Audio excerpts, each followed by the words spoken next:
What do you mean? I don't want to know. Nope, doesn't matter. Doesn't matter. Doesn't matter. Doesn't matter. Doesn't matter. It's better. It's better. My reactions are better when I find out shit live. We're already live, so we may find out right now. Oh, we're live. Hold on a minute. I'm not done yet. Oh, we got him. Oh, shit. Yeah. 5 viewers already. Do you think haters or supporters? There's no telling anymore. Probably. All right, well, let me go get my coffee and let's get this shit going. You're drinking a coffee? Need not apply. You're drinking a coffee at 10:30 at night, sir? You're a psychopath. Hey, he's got to stay. Outstanding. Bro, when was the last time you got in a good game of Mortal Kombat? I can tell you when the last time I was. Actually, it's funny you asked me that because I'm pretty sure it was with you guys. Injustice. Yeah. Remember before you kicked me out your stupid fucking hand and stole my Razor scooter and my maple skateboard? That's what our show is all about. Dilated peoples. I will never forgive you fuckers. Because you know what? I could still have that fucking scooter right now. If you had, and my red camouflage bathing ape hoodie with rhinestones. Those rhinestones meant the world to me. I made sure I never threw that shit in the dryer. Oh, is that what this episode is? Is that what this whole episode is? Did I just get fucking catfished into some weird confrontation with you? Yeah. Oh, man. What the fuck's up, Dominator? Your first show ever, and it's the last show. Episode. I'm sipping, this is an aloe vera face mask margarita. And that's what I'm sipping on. This is completely legal Texas weed, so. That your mom sent you from an illegal purposes. Not true. What happened to Jordan? I don't know. I think we lost him. What's up to the 6 viewers that we have in here? We can maybe get some screen names, do some shout outs. Beanbane, what up? Yeah, RIP's real. Bone. Oh, I thought it said Beanbane. Same thing. The bane of my existence is his bean. Do you flick your bean, Beanbone? Is that an appropriate question to ask? If that's who I think it is, and you just fucking ask that, so inappropriate. Matt, Bryan, and Bryan. I leave you guys for 5 minutes, and you're asking people this kind of shit. I mean, with a name like Beanbone, I can only imagine that. What in the ever living fucking Christ is going on here? Why are we live? We're literally fucking 23 minutes early. The most Sunday morning routine show we've done. So what are we just like? Are we just like gonna let people experience the pre-show for fucking 23 minutes? Or we've got a. Do we not start until? We're talking official notes and talking points. The only time we've ever been serious. Like when we started this podcast, I was dying to have a soundboard like the Bodega Boys, and now the show's fucking over. It's over. We've been able to utilize the soundboard for 2 episodes. Fuck yeah. What the fuck? Oh my god, dude! Calm down over there. Yeah, bro, you're excited. You're hitting your sampling pad more than I'm glad you shared Jay that. Dilla. I'm glad you shared this Chili's comment, Dominator 456. I've been away working at Chili's. I still stay tuned. We appreciate that, Dominator. Chili's, but only the backstage Chili's, like the line cooks, the people that really make it happen, the ones that are seasoning that delicious corn on the cob. That's the only edible thing I get there. Shouts to Chili's. I'm about to build you guys. I'm about to build you guys the top 4 like restaurants you would go to when you were in like your teens with your parents, and maybe even for like a first date or something like that. You ready for it? You guys are gonna give me the 4th one. I'm gonna give you 3, and you're gonna give me the 4th one. All right, I'm good at this. I got Fridays, this. TGI Fridays. That was my guess. Number 1, baby. TGI Fridays, Red Robin for 2. Yeah. Red Robin's a hard number 2 for me. And then number 3, I'm going to throw this at a little bit of a slant. I know a lot of people aren't going to like it, but I'm throwing it in there. Are you ready for it? What is Applebee's. it? Applebee's. What's number 4? Look, going to Applebee's, that's a straight up like class division right there. If you're going to Applebee's over even the simplest shit at Outback, that is class. Well, see, that's what it is. Right, that's what I mean. It's like I'm taking my baby to Sizzler. Yeah. Oh, hey, I fucked up and I forgot I've Red never Lobster. been to Sizzler, by the way. I forgot Red Lobster. Fuck yeah.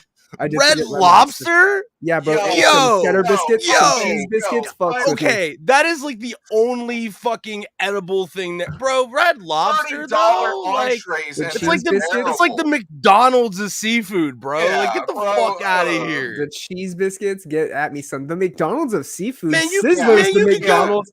Sizzlers is the Hey, McDonald's. yeah, of for seafood. sure. Like Get out of here. no fucking doubt. Sizzler Okay, was and you Hold give on, me we a got hard somebody in the comments already. Let's see.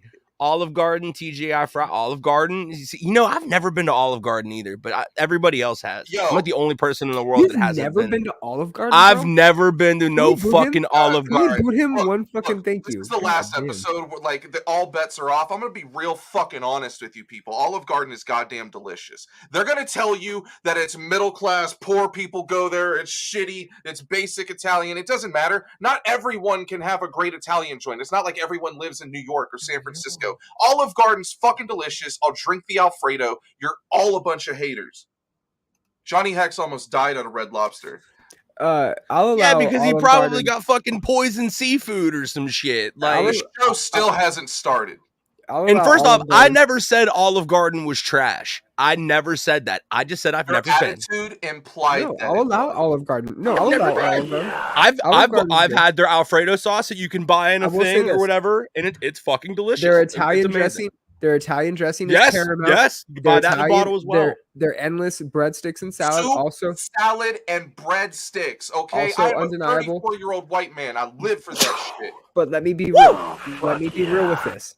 We've moved out here. We moved out here 7 years ago almost, and Becca has been to Olive Garden a handful of times. Each time tore her stomach up. And I always go, she brings it up and I go, you remember the last time you went? Because it was one of those times. And it's, that's what you're risking. You're risking low quality. It's Italian food. Their pizza, it's That's why fucking I great. tell you all the time, Brian. They've got a bar. But Johnny you're Hex risking. says, "Fuck You're Red risking it, Robin, Red Lobster." Shit. Well, Johnny Hex, there's a fucking reason that we Dominator boot our said, "Why fans. you bring up cheesecake? You know I used to work there." Cheesecake Factory is legit. Factory. Okay, so Yep. cheesecake. I've I never don't been to a think- cheesecake. Actually, no, I have. I've had their What? cheesecake. It's fucking You were delicious. about to You've get booted. never been. You Yeah, were- you've No. never been to I went for cheesecake. cheesecake. I went for cheesecake. I didn't get a meal, but I got a cheesecake. I can't Their believe meals you. are What are you, delicious. Self-righteous. I'm sure it is, but I went to the food? Cheesecake Factory and got the thing that they're obviously the most famous for. I've been to every Cheesecake Factory on Highway 90 in California. Fuck with me. That's such an Fuck with odd me. flex. That is such Riverside, an odd California, flex. get at me. The Chili's in Shout Encino. out. The Chili's Shout in out. Encino, California. Get at me. Shout out to both the Red Lobster and the BJ's pizza joint in fucking Redlands, California. Get at me. Just the Yes. BJ's. You Just get the at me. BJ's. I'll give you the four restaurants where you could you can go on your first date. You ready? Go. 1, McDonald's. 2, McDonald's. 3, McDonald's. 4, Del Taco. I'm still booting him. He I'm said still Del booting him. Taco. I He don't said care. Del Taco. I don't care. Outstanding. You cannot expect me to jive with that. Can't expect me to jive with Did he that. say take a When date his to McDonald's? his first 3 were McDonald's. What are you Why- talking about? And a Why did second one- homeboy call first me of all- Brian? First of all, you said that you fucking You're Michael Bone. Oh Damn, my bro. god, dude, Michael both. Boned. you're both. And you know that's what's so funny. I'm just gonna also point this out. Does nobody BJ's know how to in spell my Redlands. Does nobody know how to fucking spell my goddamn name? People that are calling me out No, on nobody Twitter. knows how to spell mine either. It's always People J that O. are calling me out on Twitter Like, or who don't the fuck know spells their name or- Jordan like that? or don't know who I am. People are calling me out on Twitter spelling my name wrong, even though it's fucking right Oh. here. Even though Oh, it's do they misspell your name? Because Right they here. seem to get my fucking last name perfect when they're trying to share screenshots of some crude joke I said. God, I can't Oh, wait man. to just fucking tell Cheers to everybody. I want Can't Chula wait Vista for- BJ's too. Yo, shouts to Chula Hey. Vista. Shouts to the 760. There's 2 things in so I've only been to Chula Vista. There's only 2 things I do at Chula Vista: BJ's and slow. Okay, so the second one I was gonna say, there's only been a few times I've been to Chula Vista, and and all of the times involves some sort of It's near and San Diego. you know, yep, that's what I'm saying. Can we get a holla in the chat room, please, for the I'd sake of say keep the show just going, just to spite everyone. oh, don't you Nope. worry. Done. you worry. It's over. If there's one thing that people have learned about me, I think, is that I have the maturity, especially on the internet, that I would never do something to spite anyone. And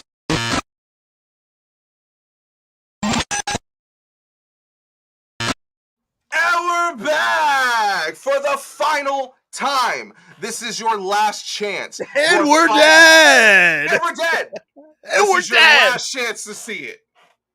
123 straight weeks of relentless music news, occasional album reviews, but merciless shit talking, I think, would be probably what we're going to be known for. Maybe I Hate the Scene podcast. R.I.P. It's going down tonight. We might have been a little bit more popular had we just let a bunch of people hang out in the green room with us before we went live. Maybe that's what people really needed. They saw our weens. We talked about flicking beans, and they know what we mean. We're good to go today, baby. I am ready to unleash. I am ready to fucking start just spraying on everybody. Think I stuttered and reading everything. We've got great music. We've got fucking some great things to talk about. Jordan is gonna pile drive all of us literally into the butt, and that wasn't discussed with me prior. A tombstone pile driver. I didn't put that in the notes. Oh, interesting. Okay, yes. Good thing I have this Jim Jones coffee, so I'm not going to make it through this episode, boys. I just want you guys to know I did a lot of research before this final episode. I had a bunch of ideas. They included all sorts of inflatable devices that I opted not to go with because the show's over. Fuck the budget. I'm going to take home all the money that you've been putting in. I'm just going to take it. But I also learned that I can't just shoot myself in the head on video or we'll get pulled. There's a lot of things we can't do on here. There's a lot of imagery we can't show. Yeah, hey, shout out Jordan for Rest in Reefs. Yes. Rest in Reefs. I'm hitting it again for that. Oh my God. Awesome. That's the ever best a time part. Under Baker. BJ's in Bakersfield, take it back. Take it back. I don't want to go to anywhere in Bakersfield. If I'm in Bakersfield, I'm fucking stranded and call for help. True or false? When you hear someone call for help. True or false? When you hear someone is either from and or lives in Bakersfield, your only reaction is, "Oh, please tell me how you got out. Please tell me how you came to get out of there." Oh, please. You're still there? No. Not that. Like, if you meet someone in Texas, or if you meet someone in Florida, or if you meet somebody somewhere and they go, "Oh, I'm from Bakersfield," or I used to live in Bakersfield, your immediate response is, "Oh my God, how did you get out?" Like, I need to know. What are three? It's like getting out of prison.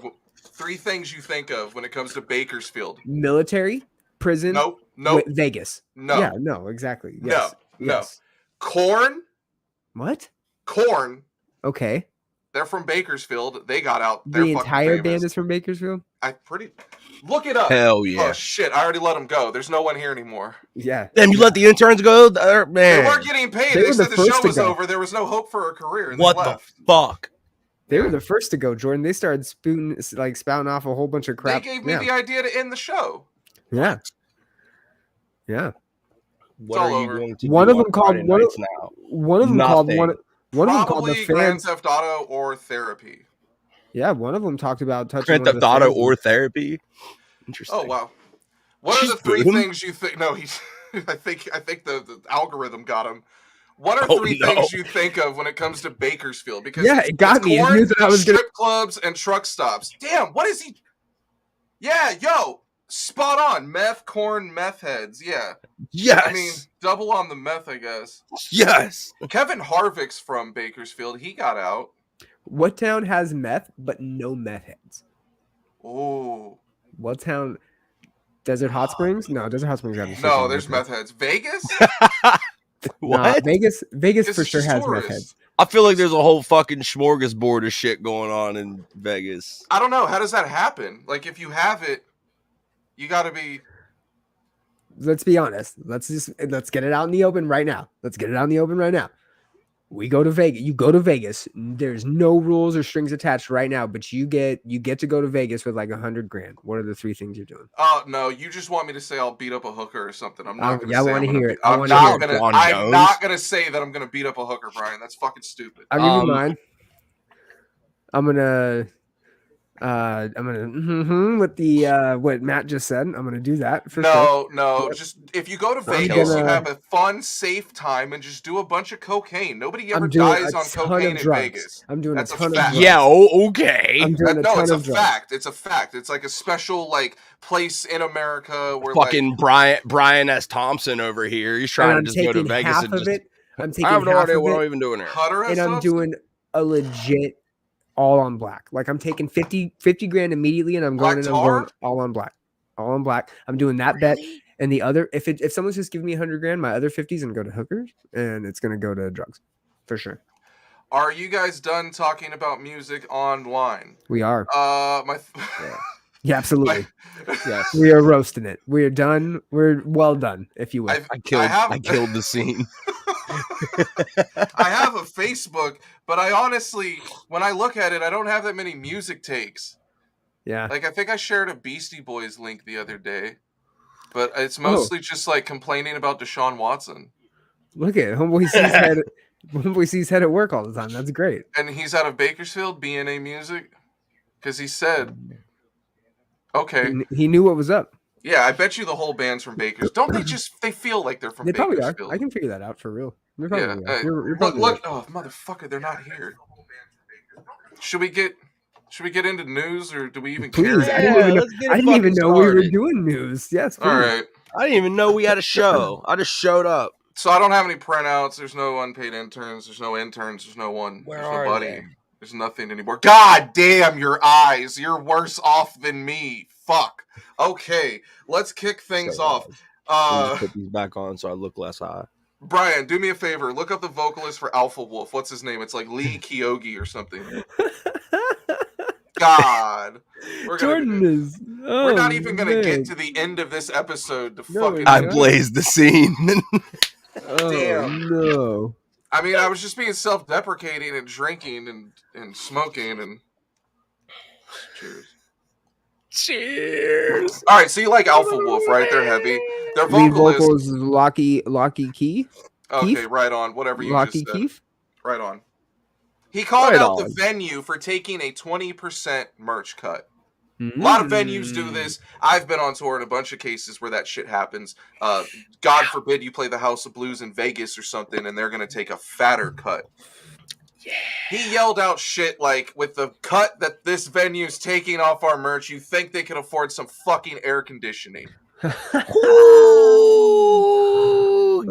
him! If you want, you can look up. They played there on the 3rd. I think you can look up and see what venue it is if you want to get that down to it. It doesn't matter because the venues without air conditioning already suck. But he called him out for taking a 20% cut. How do we feel about this? I'm going to go first. Go ahead. Let's hear it. I've been to a shit ton of establishments where they take a 20% or more cut from it. The touring standard is to fucking lie. You're lying for your own good. I was just gonna fucking say that. Thank you. Thank you. You're lying for your own good. You're lying for your business. Guilty of it many fucking times. Fucking works with you, the people that are touring with you, the people that are like supporting you, the people that like manage you, they're all getting paid, and you need to take home as much fucking money as you can.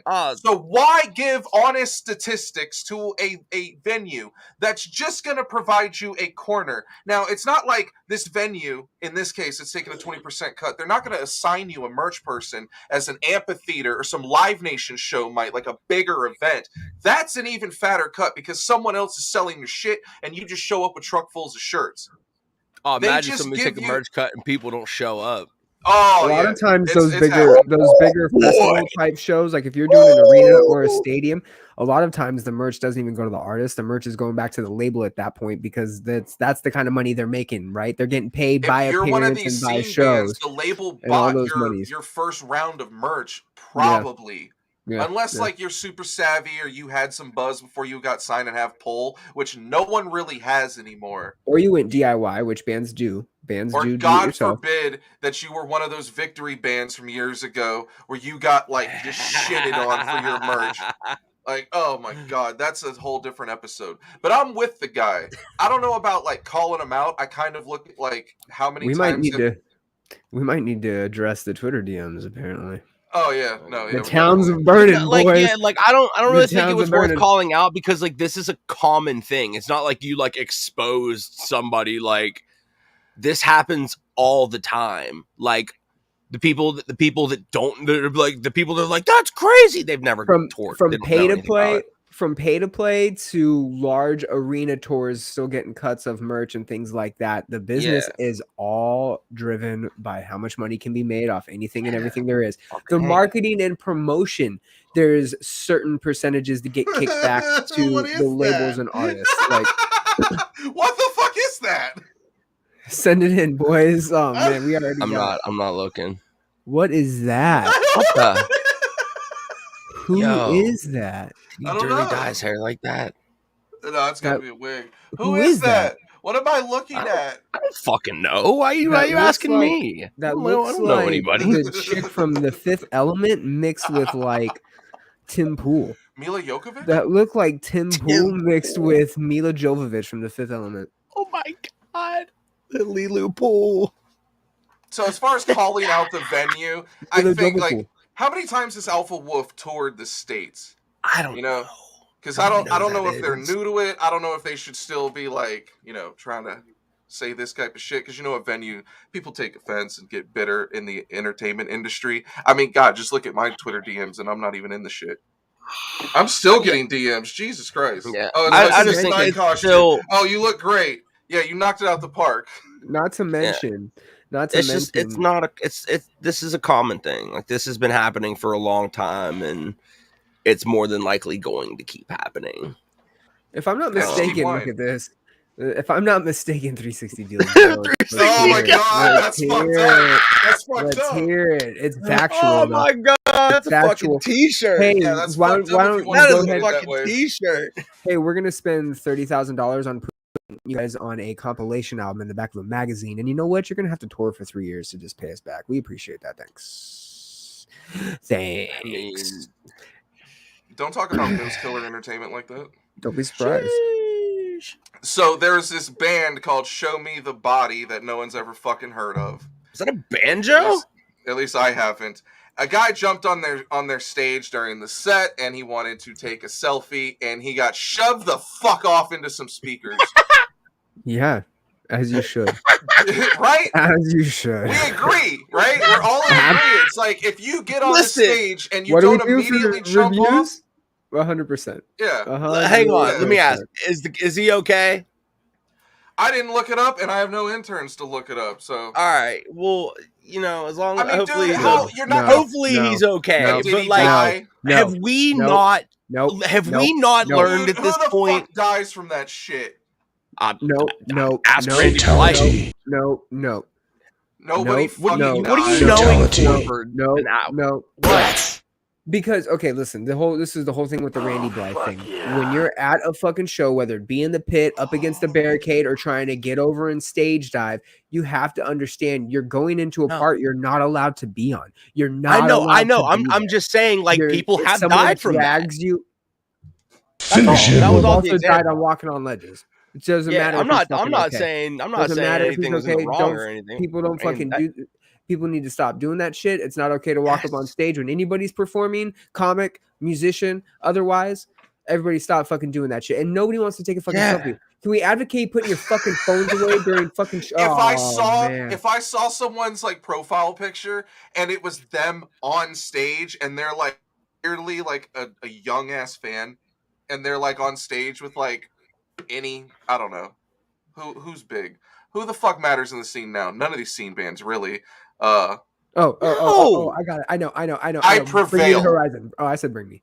Okay, whatever. Somebody sold out. Yeah. Oh, Barry tomorrow. Barry tomorrow.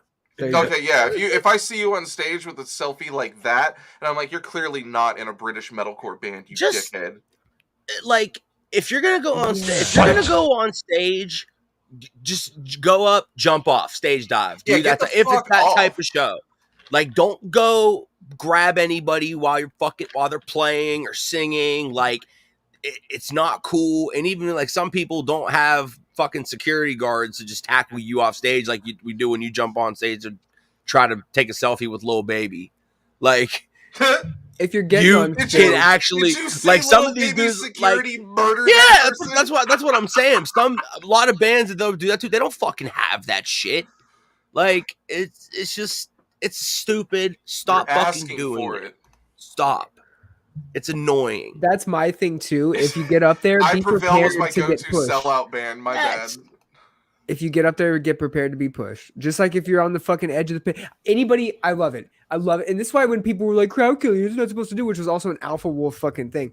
Oh, though the selfie is an alpha wolf. But anyways, the whole fucking, if I swear to God, if someone's just standing on the edge of the pit doing this, watching the band, like, you know what you're standing next to. It's like walking along traffic. You know what you're next to. Yeah. You're fucking dumb. You know you're walking right next to traffic, and you that makes you responsible for 50% of the shit. Tea party? For 50% of the shit. You think we're over here sitting down, clapping hands? You about to get kicked in the fucking dome.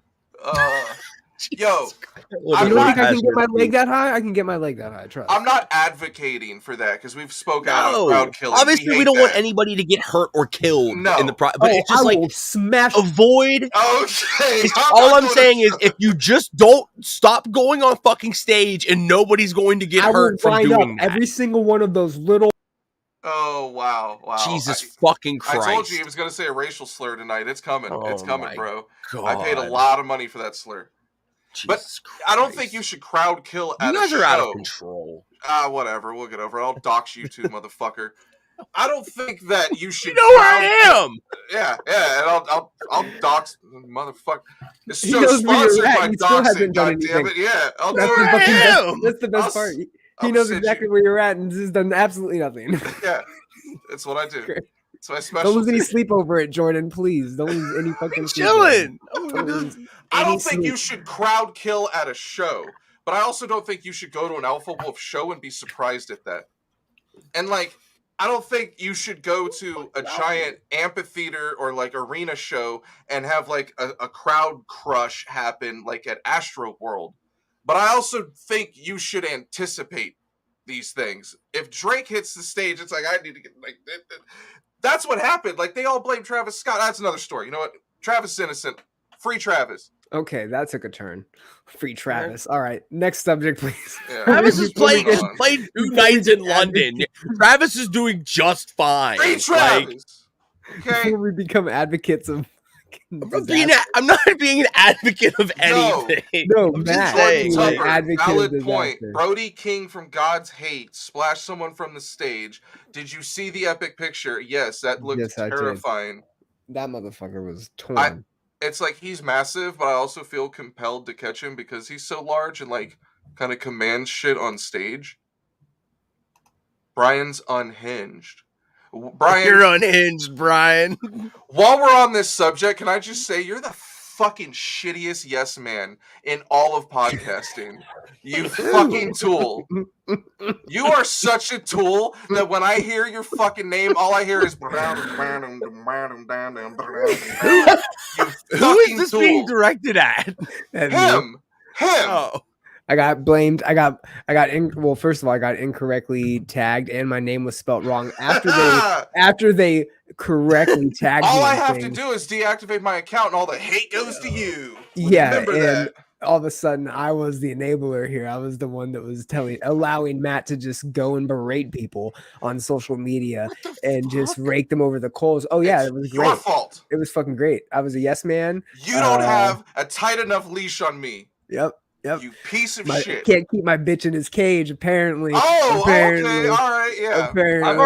I've already told myself that if I ever have to answer for anything that y'all say, somebody be like, wow, I'm gonna be like, I have nothing to do with anything that those two say. What's great is those two, they say whatever they do. Like, I just be chilling. Is someone came to me and was like, oh my God, I can't believe this is happening. And I was like, okay, listen, first of all, you're way too into it. This is not how it works. This is not what happens. happens. This isn't Don't what ask me goes no down. fucking shit. And then sure enough, we're just, oh, hey, I love that crack. Boink! And all this fucking shit is no longer a little crack. It's all this just whole flush of We're flood. talking about crack now? Yeah, we are talking about crack. You know, half the people that are coming at us about the stupid shit we're doing are probably smoking crack. I'll be They're honest. not. I wish be it was as honest. simple as them just like chalking it up to them being on crack. But it's Yeah. that we're just dealing with fucking simps. We're dealing with simps Ooh. and cowards that just Yeah. exist on the internet. Like if your Lord. entire existence is on Twitter, like there's problems. Like I don't need to tell you to touch grass. Just touch some fucking grass. Yeah. Yeah, for real. I'm about to touch some grass right now. Yes. All right, so let's get back into the true I hate the scene fashion and cancel some fucking bands. Anyways, Jeez, Love you, Dominator. Appreciate you guys. where are we you, going? you heard about this? You heard about this one? Yeah, Huh? You heard about this? Why you heard about this one? The BSF band gets kicked from Toei. You heard about this? Huh? Tell me if you heard it before. Okay. Motionless in White decided to kick off their opening band, Crown the Empire, after they did. pretty much confirmed accusations of domestic abuse from their piece of shit guitar player Brandon Hoover. Oh shit! Yeah, just time. awful shit. Like This is what I waited for. the poor girl like spilled her heart out to Damn. multiple publications, and no one seemed to give a shit. It took a long time for this bit of action to even happen. I still don't like. Did they get to tour with Slipknot at Crown the Empire? Because that fucking offends me. But like the fact, I'm not gonna host a game show. Oh my god! God damn it! No, go ahead. No, keep going. This girl, and I'm gonna say this girl by keeping her name out of it for her privacy. You can go figure out the story if you need to.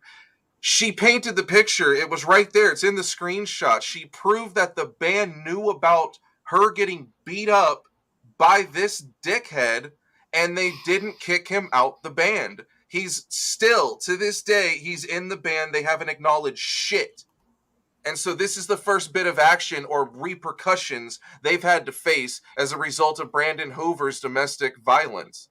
They're kicked off the tour, and they're replaced with We Came as Romans. Damn, I never thought I'd be like stoked to see them on an opening bill, but good for them. You know, We Came as Romans. Let's be real. I don't give a shit about that their music or whatever, but good for them that they've had all these tours canceled on them through no fault of their fucking own.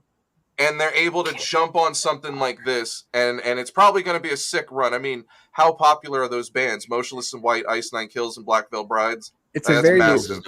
It's a very doing Metallica run, so that'll be great.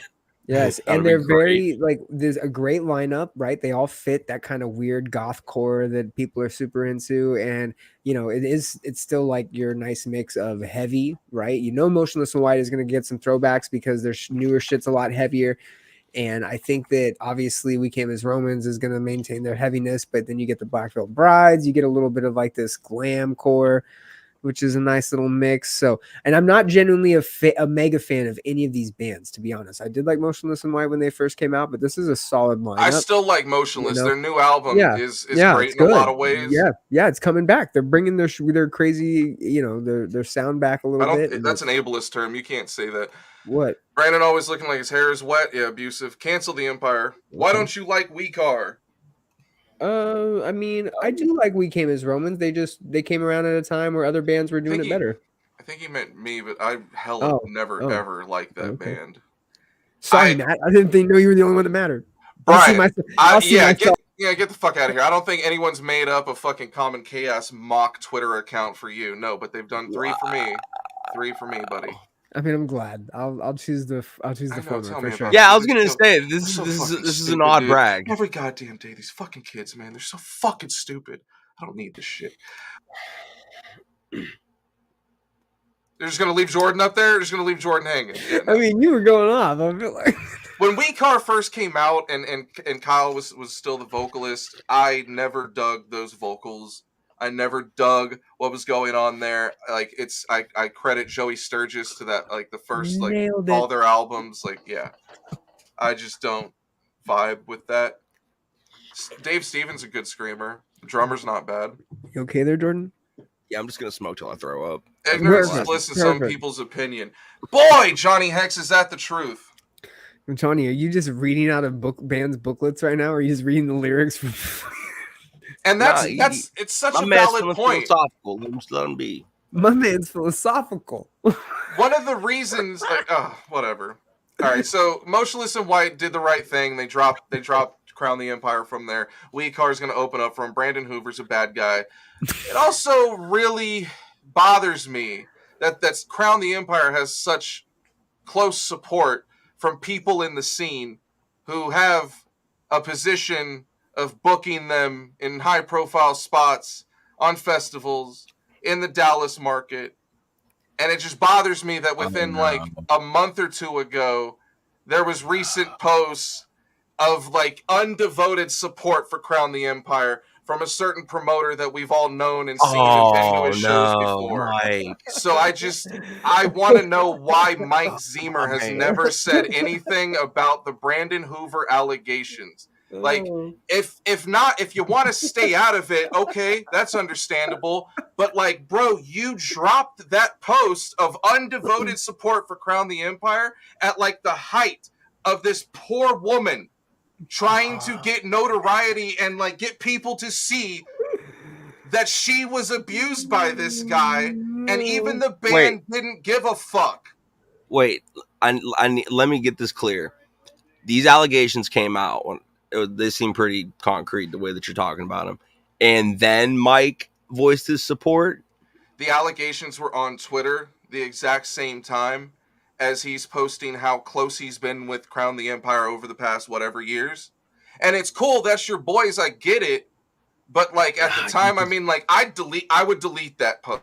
I would have been like, oh, bad timing. I could put this up after they kick him out, because those other guys, and I'm sure it's not like Mike had anything to do with that. It's just, it's the same way we reacted to Rise Records not speaking on a certain Swancore band that we don't need to mention anymore because we end up in an algorithm of people sucking our cocks for a week on Twitter, hating us. Right. He's going hard. Sorry. Last episode. What do you, Ricky Gervais is like, whatever, I don't care. Nobody ever wants to talk about this shit. Like, they don't want to talk about, like, well, what about so-and-so's view on it? Do you know how many people I reached out to in the industry that were close to that fucking band and was like, hey, what do you think about the allegations? And I'm left on red. All right, well, I did my due diligence as a journalist, so it's there. It's the problem that we've been talking about from the get-go that gets misconstrued as us canceling bands is that there's abuse in the scene and people don't want to fucking talk about it.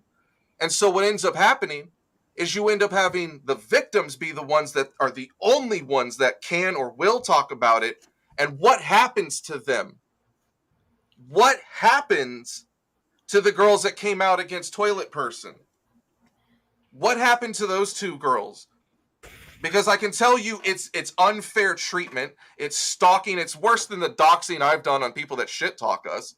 It's diving into someone's life and looking for any shred of shit to tear them down and ruin their credibility of what you have no idea is a credible story or trauma to them. And it's fucked up.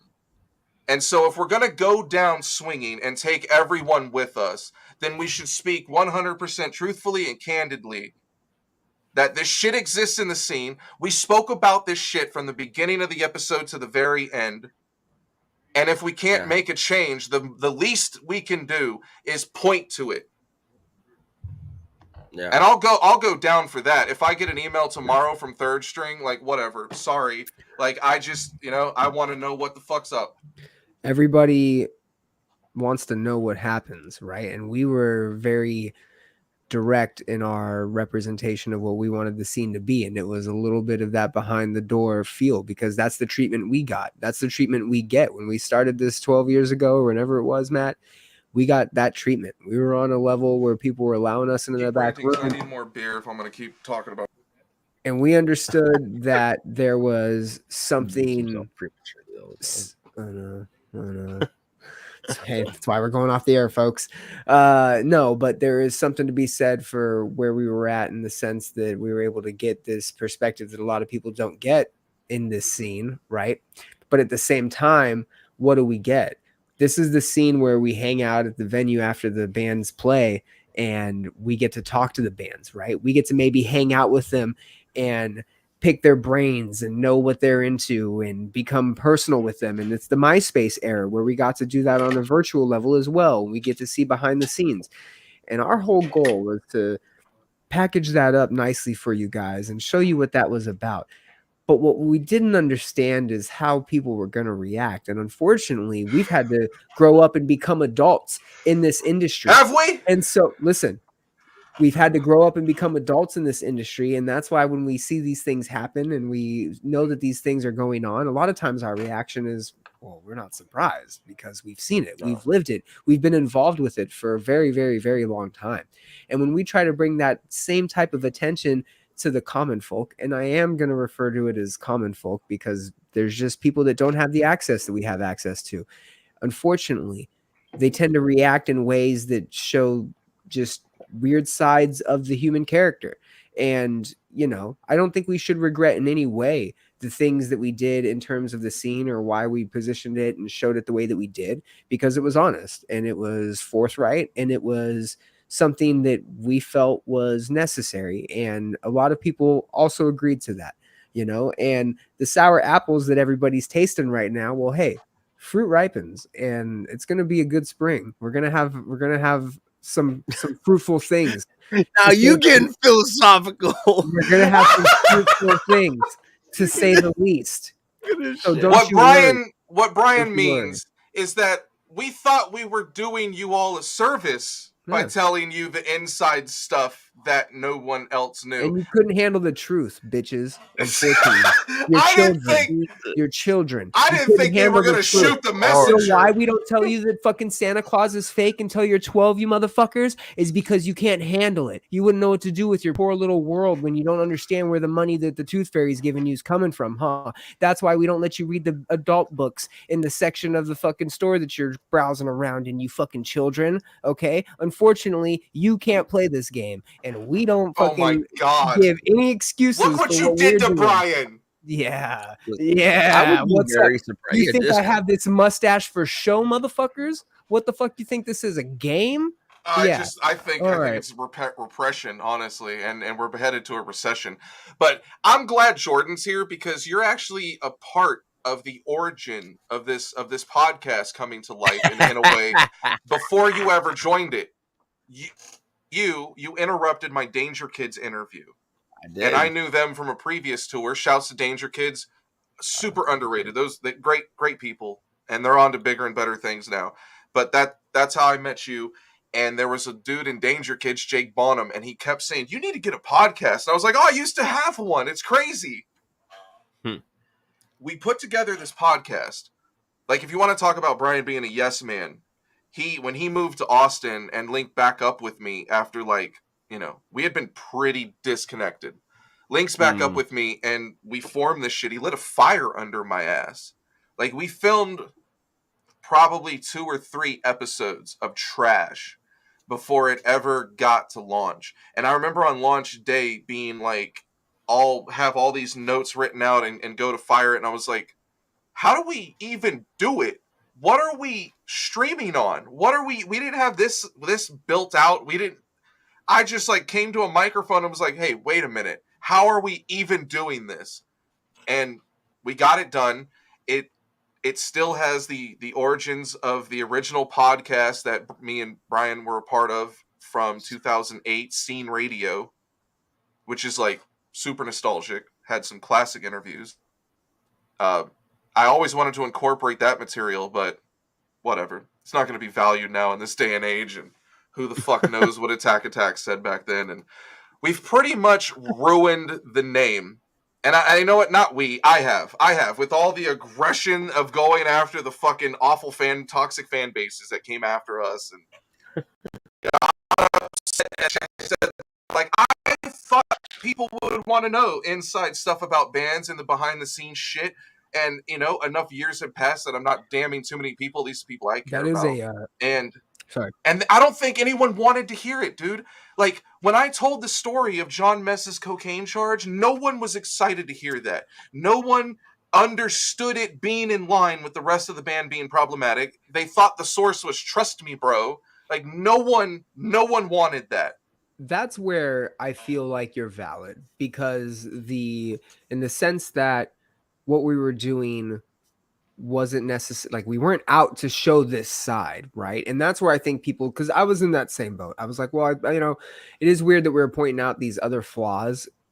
Granted, it made sense in hindsight once other details come out and there is a very like apparent line being drawn, then all the things that we're saying make sense. And it's like, hey guys, remember we were telling you, you know. And that's what's unfortunate about it, is a lot of times in the moment, and I think that's what we're seeing here in hindsight, a lot of times in the moment we expect things to go a certain way, you know. And that's another fault to the marketing. You said, I mentioned a second ago with the hate name, right? Leaning into a lot of the stuff that we talked about. When we would reveal a certain aspect of things, when we would reveal a certain side of a band or a persona, it underscored the hate part of the name, and that almost became the persona of the show, when in reality, again, our intentions weren't to come out in a hateful manner. Our intentions were just The to give name people the wasn't access. ironic anymore. Yes, exactly. We wanted to give people access, and then in that go, fuck, this is why we love it. It's fucking crazy. It's outrageous. This is the fucking scene.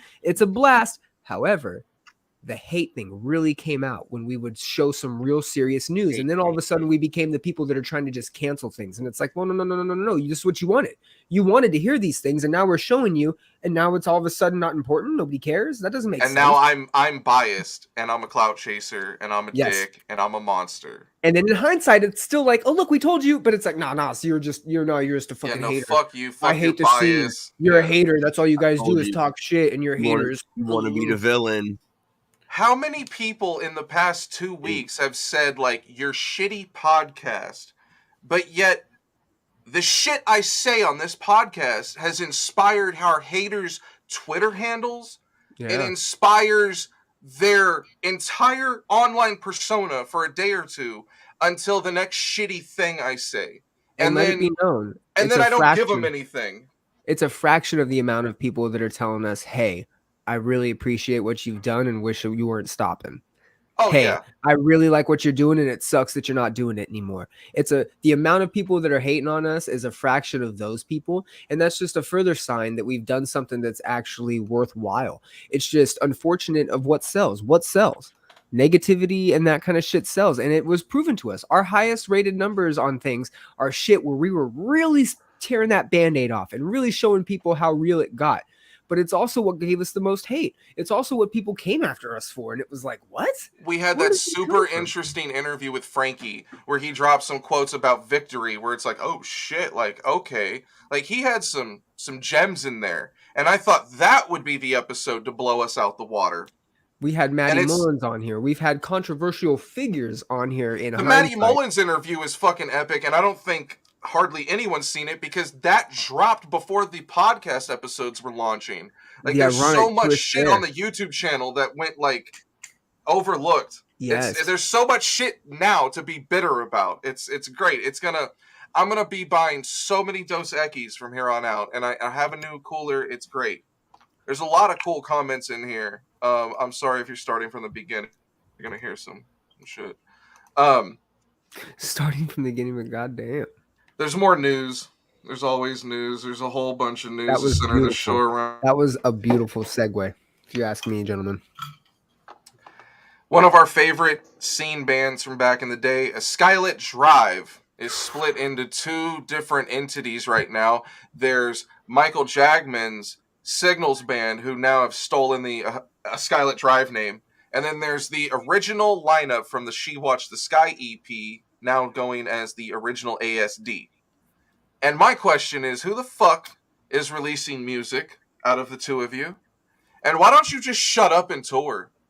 I mean, how strange is this? Michael Jagman was with that band for the majority of their peak and their success. And he's the second singer, but he joined for like all their full-length albums. So they're pretty much a band with him. he started Signals and then kind of reverted back to the A Skylit Drive name when the guys decided to reunite with Jordan Blake and do the She Watched the EP, She Watched the Sky EP, whatever. And now A Skylit Drive is repressing, the original ASD is repressing the She Watched the Sky EP. Thank you. You shouldn't have. No, really, you really shouldn't fucking have. I mean, just I'm sick of it. Like, that's old as fuck already. That's a 2006 release. I think we discussed this, that it's I got vinyl. Do the tour already. Just Michael Jagman and these motherfuckers need to stop fighting over the goddamn name. You're tarnishing the legacy of, like, whatever legacy exists of this band. Yeah, exactly. It's getting shitted on, bro. Like, this was a fucking great band for a lot of people. Clearly, you didn't like him. I swear to God, I'll boot you. It's whatever legacy. It's whatever legacy you think is left. But also, we established this a couple episodes ago. Figure it out. We established this a couple episodes ago that this is a complete money grab. That's all this is from A Skylit Drive. OG is what they're calling themselves. It's just a nostalgic money grab. That's all it is. I mean, half these tours are that. Like, every 10-year tour is that. That's totally what this is. What this should show is how fucked up the management of that band is. Jag didn't join until the fucking actual official first album, and he somehow got the name to the band when there was 3 or 4 original members still in there. How does he own any rights to the actual name of the band? What the fuck sense does that make?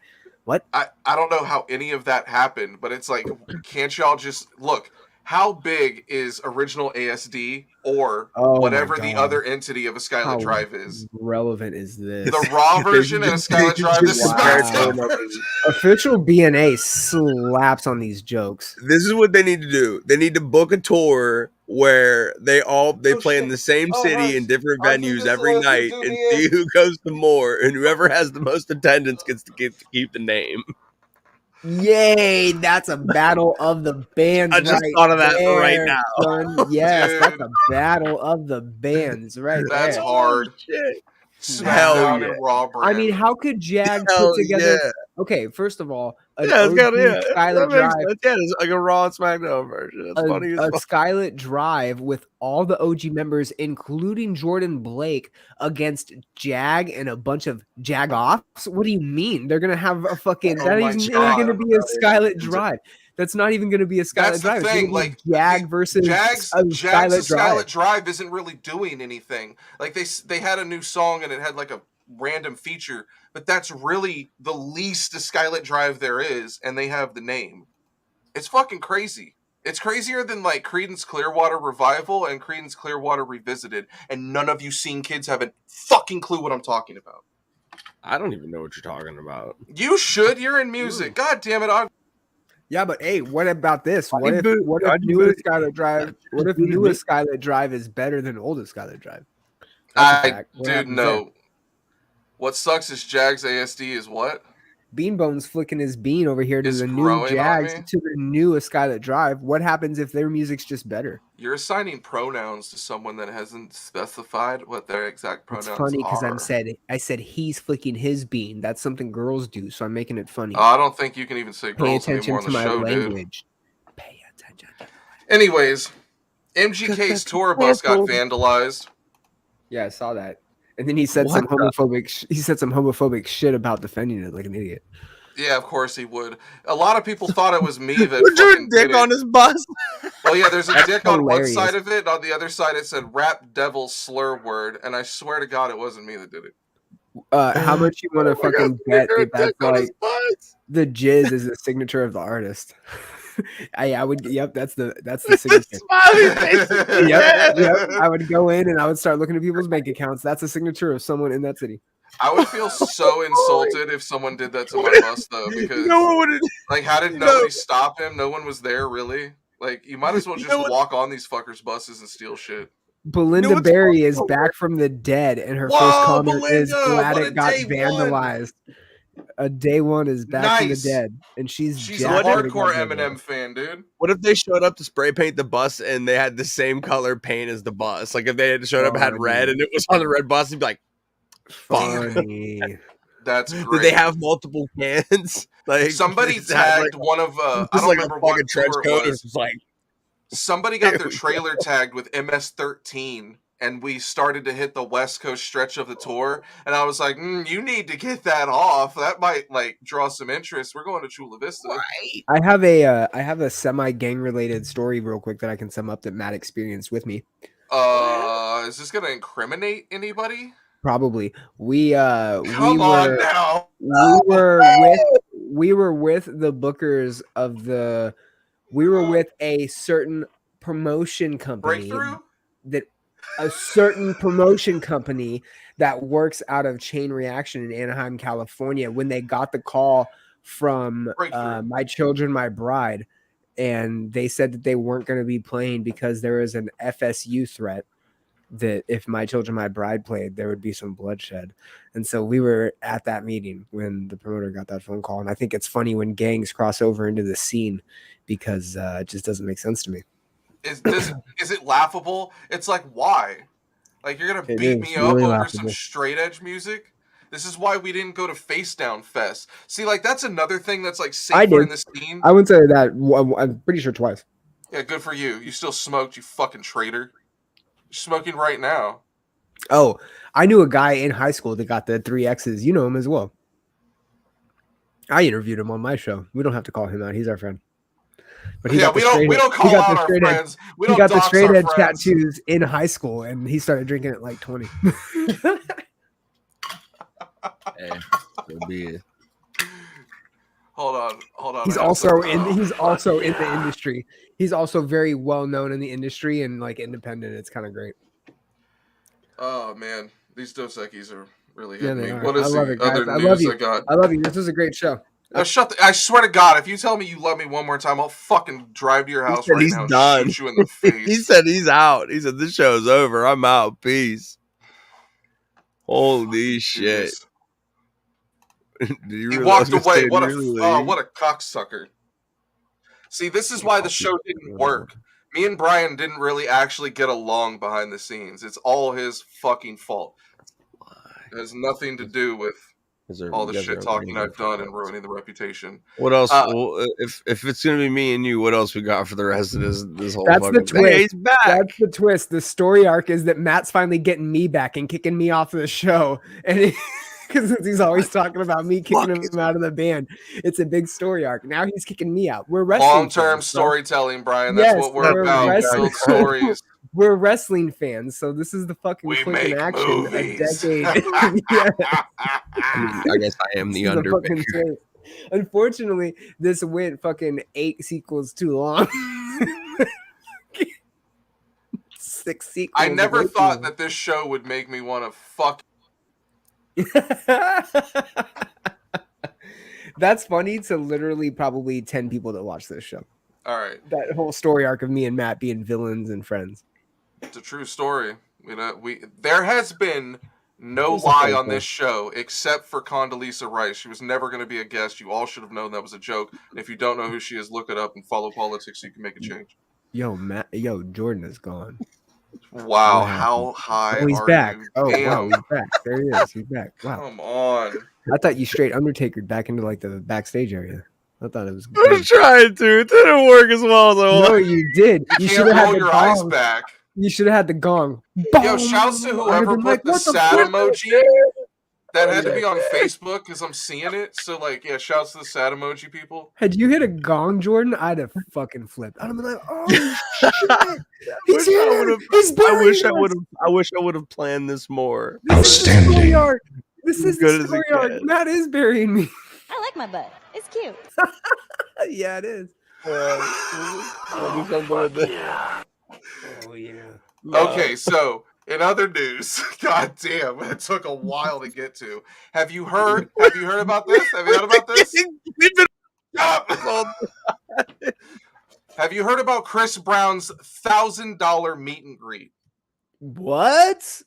This brings Jordan, come here. You got to be here for this. This brings a whole new meaning to meet and greet. Okay, $1,000. You get to do whatever you want. Okay, you got this Freddie Gibbs lookalike with his whack ass J1 mids. You got this chick hopping up in his arms. All okay. You can literally do whatever you want with the man, and I mean whatever you want. Yeah. $1,000. He says he's making memories that will last forever. You goddamn right, son, because this has got to be the fucking bottom of your career. Oh my god. No, Dude, listen. People do cameo, bro. No, Kendrick Lamar would not do that. I know Kendrick Lamar also wouldn't do cameo, but that's my point. There's just a certain level Ty people Dolla $ign would not be out doing people this. are willing to go to some lengths for some fucking dough. For some $1,000 to meet Chris Brown, bro. Look how goofy Chris Brown. He looks high as me. He don't give a fuck to be there. Is there? Listen, all right. We'll get all because fuck Chris Brown. Who gives a shit? I can't believe anybody would pay it.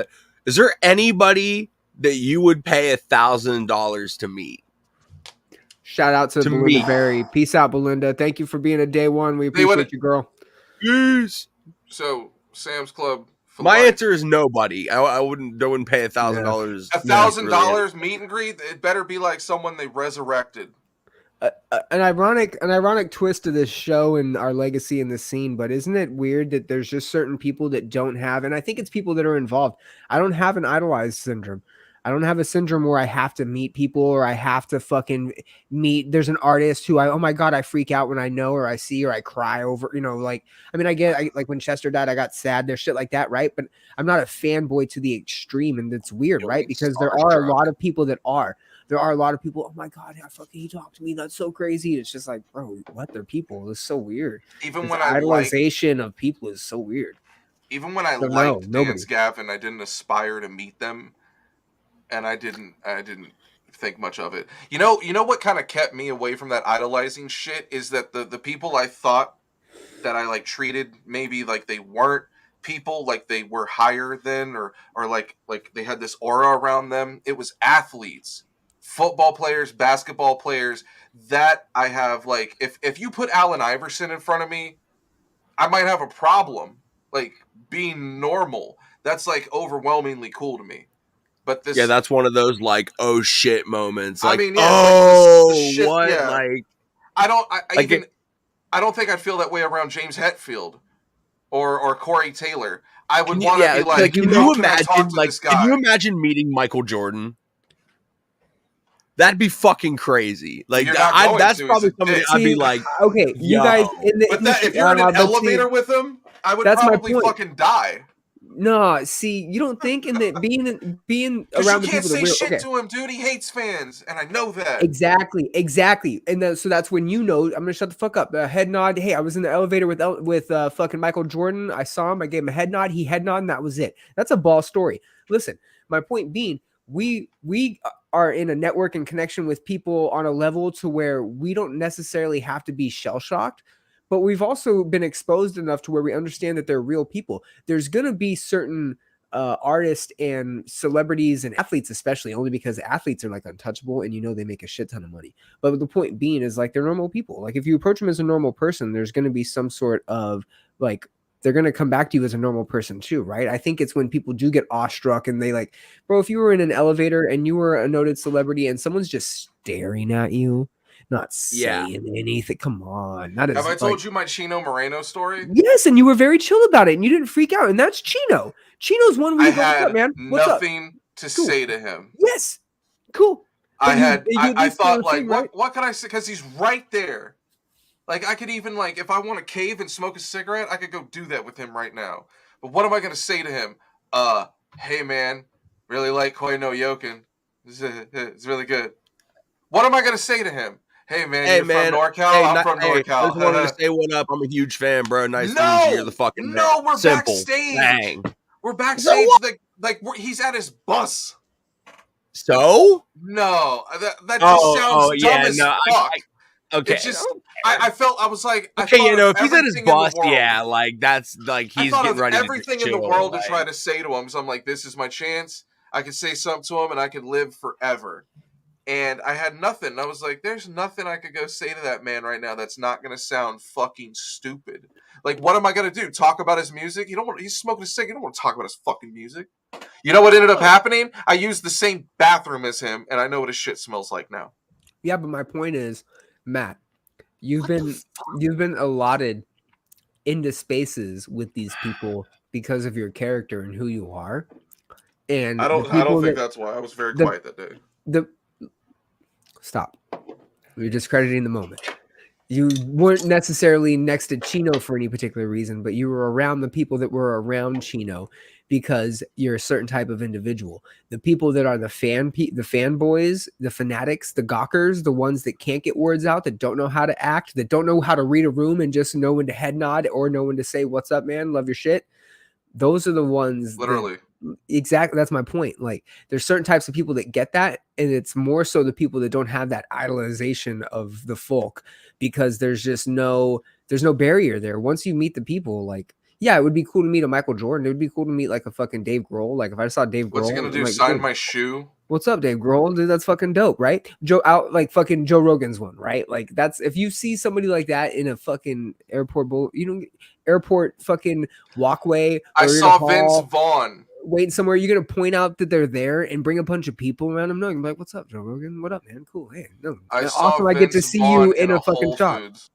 There you go. What's up, Vince Vaughn? Give him a quick handshake. Tell him I'm a huge fan. Bam. Peter gone. Dante. Remember when we ran into? Oh yeah, I was like, "Yo, aren't you in the Adam Sandler movies?" And he goes, "Yeah, I am, man. What's up, Dante?" I was like, "What's up, dude?" At a taco shop. He invited us to party, and we've partied with fucking Peter Dante a couple times. Like, I met Ben Stein at the Barnes and Noble in Palm Desert. Like, walking through, and I was like, "Holy shit!" Facts. I was like, "Mr. Facts, Stein, you how did. you doing?" What? He goes, "And you are?" I was like, "Oh Yep. yeah, I should introduce myself because I'm just a psychopath that shook your hand." Yep. Yeah. And then my chick was like, "Who is that?" And I was like, "Holy shit!" I was like, "Win Ben Stein's money? Any Clear Eyes commercial? Ferris Bueller?" I thought about asking him to do that. He was very nice. You are the worst. You are definitely the worst. He didn't do it. I didn't ask him. Thank God. It's not as bad as when your friend and ours, Tyler James Charles Lance, his whole government name, when he asked Jeffree Star at Audio Overload if he was pre or post op. And Jeffree looked at him and said, "Eat my cunt." Let me paint this picture. Let me paint this picture for you.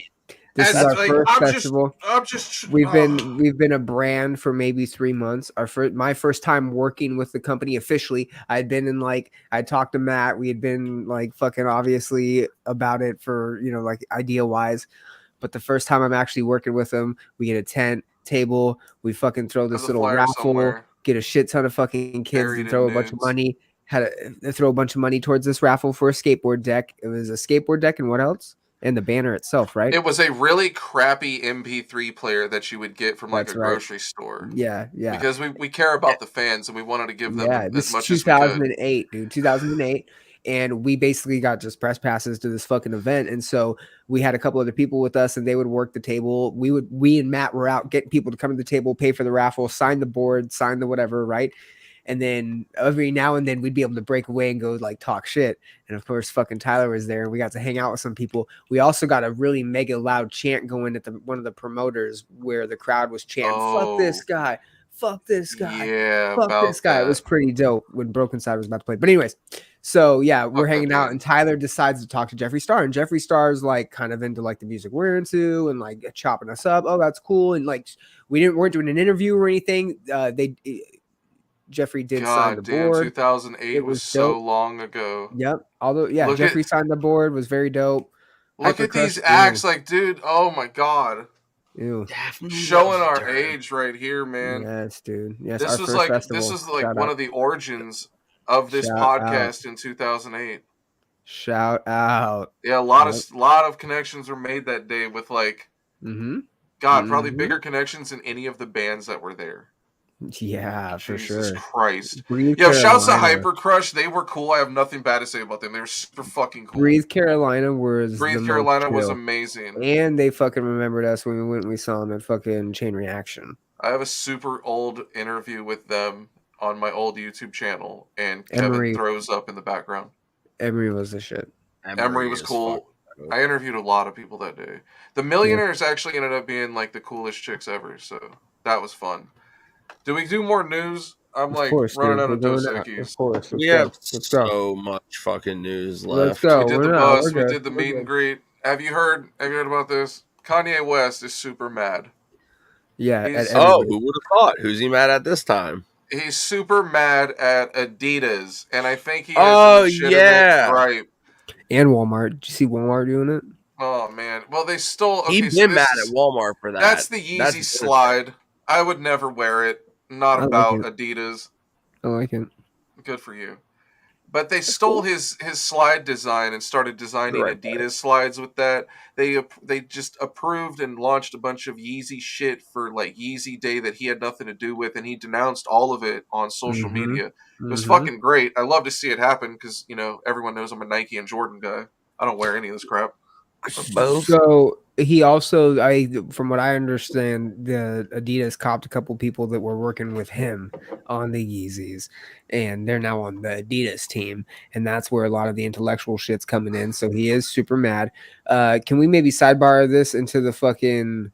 Oh no! What about the Tommy Lee thing? What about the? What are Tommy we gonna Lee thing? talk about? Okay, he's got a massive dick. That's really. He had a, I guess somewhere. All I know is like this was trending today, and I was like, "Why is Tommy Lee trending?" I saw the memes. I was like, "Oh, his dick leaked," and I was like, "People didn't know Tommy Lee had a massive dong," and I'm like, "Oh yeah, we're old." Oh my god, they don't know about the sex tape? Yeah, they don't know he's got a massive Oh schlong. my god, I didn't even know that there was a new leak. That's not even new. Yeah. Oh my god, people are grasping. We are just really getting old people. Yeah, the we meme that are. did it was the drummer for Led Zeppelin had one arm and Tommy Lee's over here with three. Yeah. Yo, give me a fucking 2022 Pam Anderson leak. I wouldn't mind about Pam Anderson. Yeah. I like my butt. It's cute. It's cute. Well, I don't know whenever. That was the last thing the interns made. I don't know when that's ever going to be used in context. They have a couple other ones too. Let me do another one. Get us the forbidden one. No, the other one. Oh no, we have to use that sparingly. That's Fatality. That's true. All right. Jordan's choking, so someone needs the Heimlich, Jordan. Oh shit, Jordan, you're a little far. Yeah, he's dying. Okay, well, Jordan. The Undertaker is the Undertaker. He is really going. All right, folks. All right. Well, speaking of R.I.P. and murder, have you heard about this? Huh? Nicki Minaj's dad got killed. Yep, it's true. And the guy that killed him is this piece of shit, and he only got a year. He only got a year's probation. What was the scenario? I don't know. The interns left, bro. What? Oh my god. That's all I got. Okay, They gave me outline. I don't have details. I'll figure it out. They left. I was lucky enough to get the mug shot. Like I found out that was the guy. I mean, look at him. He looks like the type of guy who would run over a pop star's dad. What? Is that what happened? Am I right? I was just guessing. That's crazy, bro. It's shitty the show has to end. We could do like a new celebrity death every week. Fatality. But now we can't utilize this at all. Nicki Minaj. Outstanding. Yeah, not Cardi B. Yeah, Did I say Cardi B? That's fucking wild. There's nothing on her Wikipedia about it. All right, cool. Should we move along? Yes. I guess so. All right, so apparently it's not cool to say words like crazy or spaz anymore in your songs. Oh, I hate this. And Lizzo went ahead and removed the term spaz. I never really used that. Beyonce too. Yeah, Beyonce did as well. Queen Bee, all hail Queen Bee, the Beehive. I didn't really know that was a bad word, but I don't really use it, so it's cool. So y'all can take it. I don't approve of that. Everybody knows why. Scott Stapp and Kid Rock's sex tape? Yeah, there was what? I don't remember those. What? Please This is news to Please. me. I don't have anyone to Google that. We do. Yeah, we do. I work from home, dude. I don't need that in my search. There is no way. No, that's not true. The word spaz is that was definitely not in my news slate. Oh my god! You're kidding. Kid Rock, Scott Stapp, groupie sex tape unveiled from 2006. Shut the fuck up! A videotape showing Kid Rock and former Creed frontman Scott Stapp engaging in explicit sexual activity with 4 female fans on a tour bus has been acquired by California company Red Light District, the distributor of the notorious 2004 Paris Hilton sex tape. Whoa.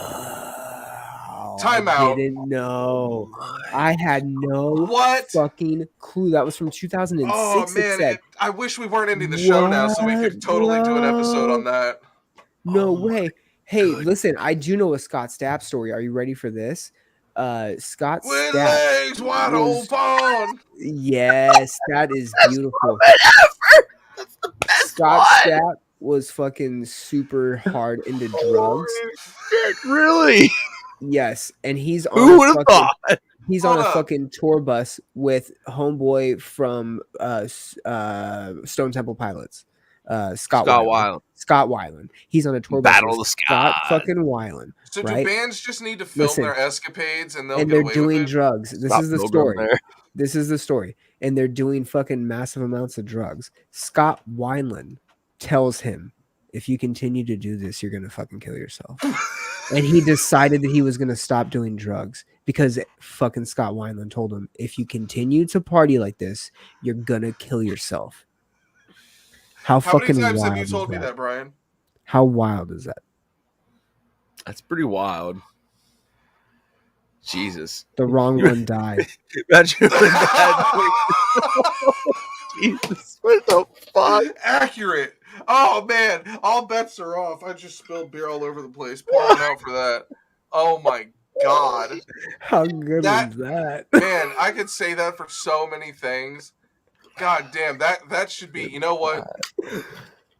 If we can get a sponsorship, I'll come back and do a podcast of that. Of just the wrong one died. Stab is a Florida man. That's true. That's true. Florida man. Yep. Oh, All right. Special. Next hurt. headline. Next headline. All right, we don't care about Beyonce. Oh no, I yeah, mean- that's stupid though. But you know me, I like to say fucking retard. Oh, what? Fuck, we got. Yeah, pulled. he had to. On I'm the pretty last sure we got episode. dropped off Twitch for that. Twitch hates that word because I mean, think about their name. So in Wow. other news, you guys are on fucking real. name for the Black Keys is I guess they were married and now Yeah. they're divorced. And apparently Michelle Branch beat the shit out of them, which is not cool. We don't support domestic abuse by anyone who makes any songs, no matter how high they chart on the top 40. Repeat, Michelle But I am Branch. super fucking confused how this beat you up. Is it wrong to be like slightly turned on? Listen, Okay, yeah, we're definitely canceled for sure. Okay, so how do we approach this with kid gloves? I bet she walked 1,000 miles to beat her husband's ass.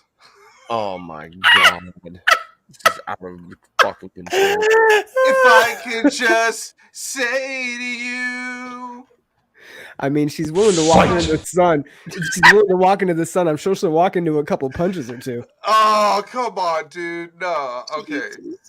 She apparently beat him up, which props to her because that's a height advantage you gotta. Apparently, he Any cheated girl- on her. Any girl that's He's beating in her the dude Black up- Keys. any girl Cocaine that's- and cheating so is part of the gig. Yeah, hey, bro, that doesn't What did exalt you you from sign getting up your ass for? beat. Yeah, Look, no, if you should I get your was ass with the beat. drummer from the Black Keys, I You would were stupid enough to expect fuck that. up. You fucked up, bro. You cheat, you fucked up. Get your ass beat. Yeah, Okay. Good on Michelle she Branch. slapped the shit out of him. Oh my god. Well, she got charges. Fucking right. And you know what? You know who would never Thug. do this? She's a Sarah thug. Bareilles. She's a thug. Go back to fucking Michelle Branch. Look at that Yeah, Michelle back to Branch really got hands like that. thug, dude. Michelle Branch will piece you up, son. She fucking is not Michelle afraid. hands. No, you know what her thing is? You won't hit her. Look at her. You're not going to hit her back. She's going to beat the shit out of you. No, it's not. What am I getting dead wronged on? What am I getting corrected on? I don't know. You probably said something. Wrong artist. That's the point. I Sarah don't know who Bareilles? Michelle Branch or Sarah Bareilles is. I know. Are we sure Sarah Bareilles didn't Isn't that do her? I Didn't Would she Walk? make that love song shit? Listen, who They're knows? always commonly confused. That's the joke. Whatever. Are they? If I just beat everything out of you. That's a good one. I like that. I wonder how many If I celebrities know, have you sex dummy. tapes on a server somewhere. Did you not go to the fappening? You don't know what the fappening is? I've never looked at Jennifer Lawrence the same way again. I see all her movies now. Vanessa Carlton. Yeah, She's that's the- her.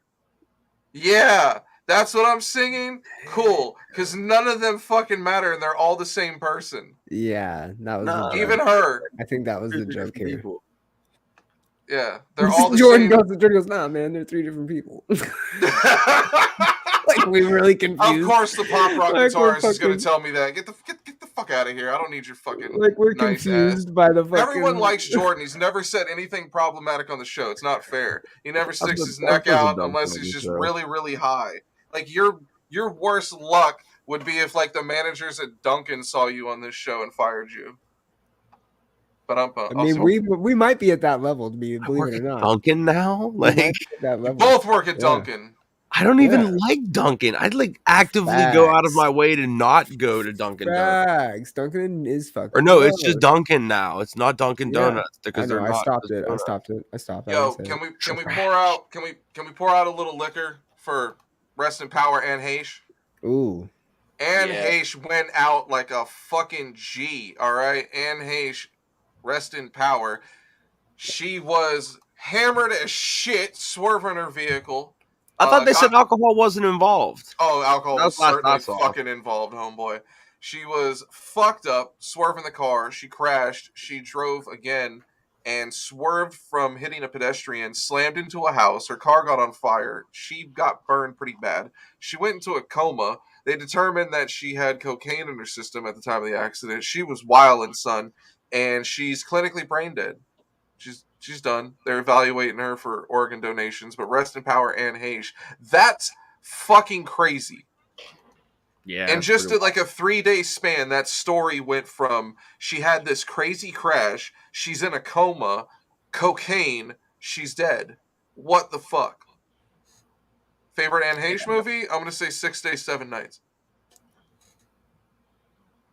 All right, thanks, guys. You made this even more awkward. I can't think of any movies that I've like that she's. Hold on, let me give you. No, she's dead, bro. You gotta look her wiki up now. You're a fake fan. Yeah, she had that movie. I can't think of what fucking movie she's even in. The American Psycho remake. Yes, she was in American Psycho. She had a small role on Chicago PD. None of you watched that are under 30. She was in that movie with, I believe, Harrison Ford, where they were like stuck on an island for like a brief second. She was also the one I'm talking about. 6 Days, 7 Nights. It was a fucking incredible movie. You guys sleeping on that. Yes, she was also briefly a lesbian. I think so. There's some. I'm not afraid she to was say it. There was some dating banging fucking pictures Ellen. of Anne Heche back in the day. Her and Ellen dated openly. Oh, problematic. Problematic. What? Yeah, it's problematic, bro. Ellen DeGeneres. They were problematic dating. As fuck. Fight. Yeah, she was problematic and canceled, but that doesn't exclude My the fact favorite, that they were dating. Anne Heche movie is Volcano. Oh, shut the fuck up, dude. You had to look it up. Of course I did. Out of the two Volcano movies that came out at the time, Dante's Peak and Volcano, you chose fucking Volcano? Oh, wait, hold on. Hold on a minute. She is apparently, according to Wikipedia, quote my source, she is in The Other Guys, and it's in an uncredited role. So, The Other Guys is my favorite Anne Heche movie. Shut the fuck up. She's probably on the TV or something. That's dumb. Can we boot him, please? Finish him. That explanation. First of all, she was in Donnie Brasco. Donnie Brasco was incredible. And if you've seen The Departed, Donnie Brasco is like what they ripped off. Oh my god, you uncultured swine. Swear to God. Brian, before we get on another topic and get on a crazy tangent, what's a movie that if they said, I haven't seen that, you'd be like, man, what the fuck is wrong with you? Like, really, really offended. Like, because, like, I haven't seen American Pie, but I don't think that's going to, like, offend people. But some people would feel that way about... That's very surprising to me, actually. That is a very, I don't like any of those movies. Like, that's so surprising that I almost don't believe you. What? You only saw Van Wilder? I have Van Wilder on DVD. I didn't see any of the American Pie movies in theaters because I wasn't allowed to. And then I never wanted them on DVD because there was 1,000 of them. And so I didn't need to. I had Van Wilder, and I think I saw Waiting, and then I liked Will Ferrell movies. Oh man, Waiting. That right there. Dude, you gotta think, for a large period American of time... Pie? I'm surprised. I'm very surprised. There's a large period of time when I watched that movie. When I was in high school and I was trying to be a rapper, I was obsessed with gangster flicks. Like Menace to Society, Belly, Scarface, Carlito's Way, Goodfellas, Every Godfather, like all that shit. Paid in Full, Kill a Season, all that crap. Yeah, I mean, a serious movie or a movie that is really like acclaimed that someone hasn't seen. Um, I would have to go with like a man. Oh, You I'm gonna rip know, that stash Such a open. hard you one. haven't seen you haven't seen Home Alone. If you haven't Okay, seen okay. like I wouldn't have thought that, but that's fair. Yeah, you yeah. know, like us Because what? growing up. Who are you as a human if you didn't see Yes, Home dude. Alone? Yeah, exactly. Macaulay Culkin. Like, if you don't know who Macaulay Culkin is, especially growing up, I just remember that movie really standing out. Although that is, Jurassic I Park. guess, yeah, yeah, Yeah, yeah, that's yeah. a good one Terminator actually. 2. Independence Day. You've never seen Yeah. Independence Day. You've never really sat down on 4th of July and watched I mean, It's the only Independence reason Day. I've anyone went only to see seen the sequel. Independence Day probably like once or twice in my life. But you've seen it. That's the point. The American flick yeah. where everybody's going to see it no matter what on TV eventually because it's syndicated or in theaters. That type of summer blockbuster flick, Independence Day, Jurassic Park. If you tell me you haven't seen those two, what? The thing is, though, the Titanic, movies same that with we're talking. Titanic. You've never Titanic. watched Titanic? Really? I actually do Just know as a somebody that masterpiece? hasn't seen Titanic. As a One of my movie? best friends has never seen Titanic. You know, I'll What's be their honest, Matt. excuse? for It's like sure. I'm For never gonna comedies, say And it's funny because he's a huge movie guy. Like he's I'm seen never like gonna say that that's a every good fucking movie movie you or could I think want to of. watch that. exactly, But like, exactly. how have you not seen it? Because like, as a cultural, like back in the '90s, like everyone went to see movies more as like a must-see thing than they do Mhm. now. So like Blockbuster, that the whole generation, blockbuster especially, craze. like how did you fucking miss out on that? Or Renting Blockbuster, movies, yeah, renting movies when you would which is wait for it's movies all to drop. dead. Every Yeah. form of entertainment that was great and made your family whole is now dead. And that's why everyone's Facts. divided and on their cell phones and different devices because we've never been more separated than we are now. Mic drop. You know, That's I because know Matt all the doesn't rental like places, fucking closed because people would just take the fucking movies. Matt doesn't like doing this, but I'm gonna break the news right now. There's one more installment of I Hate the Scene, and it's gonna be in collaboration with my podcast, and we're actually gonna You're just even trying to mooch peel off the fucking name, I'm dude. peeling the, of course, You I'm peeling the stupid. veil back a little bit. I'm peeling it back a little bit. Jordan, you've had the pleasure of being on my show before. Matt's also had the pleasure of being on my show before. It won't And it matter if is I one of my more, deactivate this. it is one of my more popular ones. I mean, look at the rumble we're causing right now, man. We're not You going to know, leave. how have we not have this many viewers in like the past couple of weeks and we wouldn't have had to fucking break Listen, up? I hold wouldn't on. have had to go over the deep. I have a good one here in the comments, and she says, What's up? people are pretty offended that I haven't seen A Christmas Story. You know, I was going to Just say shoot for your eye comedies, out, Matt. kid. Yeah, for What? comedies, American Pie is surprising. For like old school flicks like Home Alone, A Christmas Story is a good one. That is a real good one. I mean, I'd even say fucking on National Lampoon talking about Van Wilder. What about Vacations? The Christmas Vacation, European I Vacation was think great. for our Well, generation, these are you like should not have seen one of movies. those. Like, Now, those no. movies came out 30 years ago. Yeah. Like a lot of people now, like they don't So, know about those movies. Is it fair if Like I say like Super Bad or Anchorman? that's wild. Oh yeah, if you Christmas haven't Story's seen it, on, you know, like, the whole podcast day, that I like, listen there's to, nobody who's seen one that. of the That's hosts wild. hasn't seen Anchorman, and I'm always surprised when they bring that up. Yeah, if you're our age and you haven't seen Anchorman, I'm shook. Yeah, it's kind of weird. Or old school, if you haven't seen one of the Will Ferrell movies and you're our Blades age, of Glory, Semi Pro, Ricky Bobby.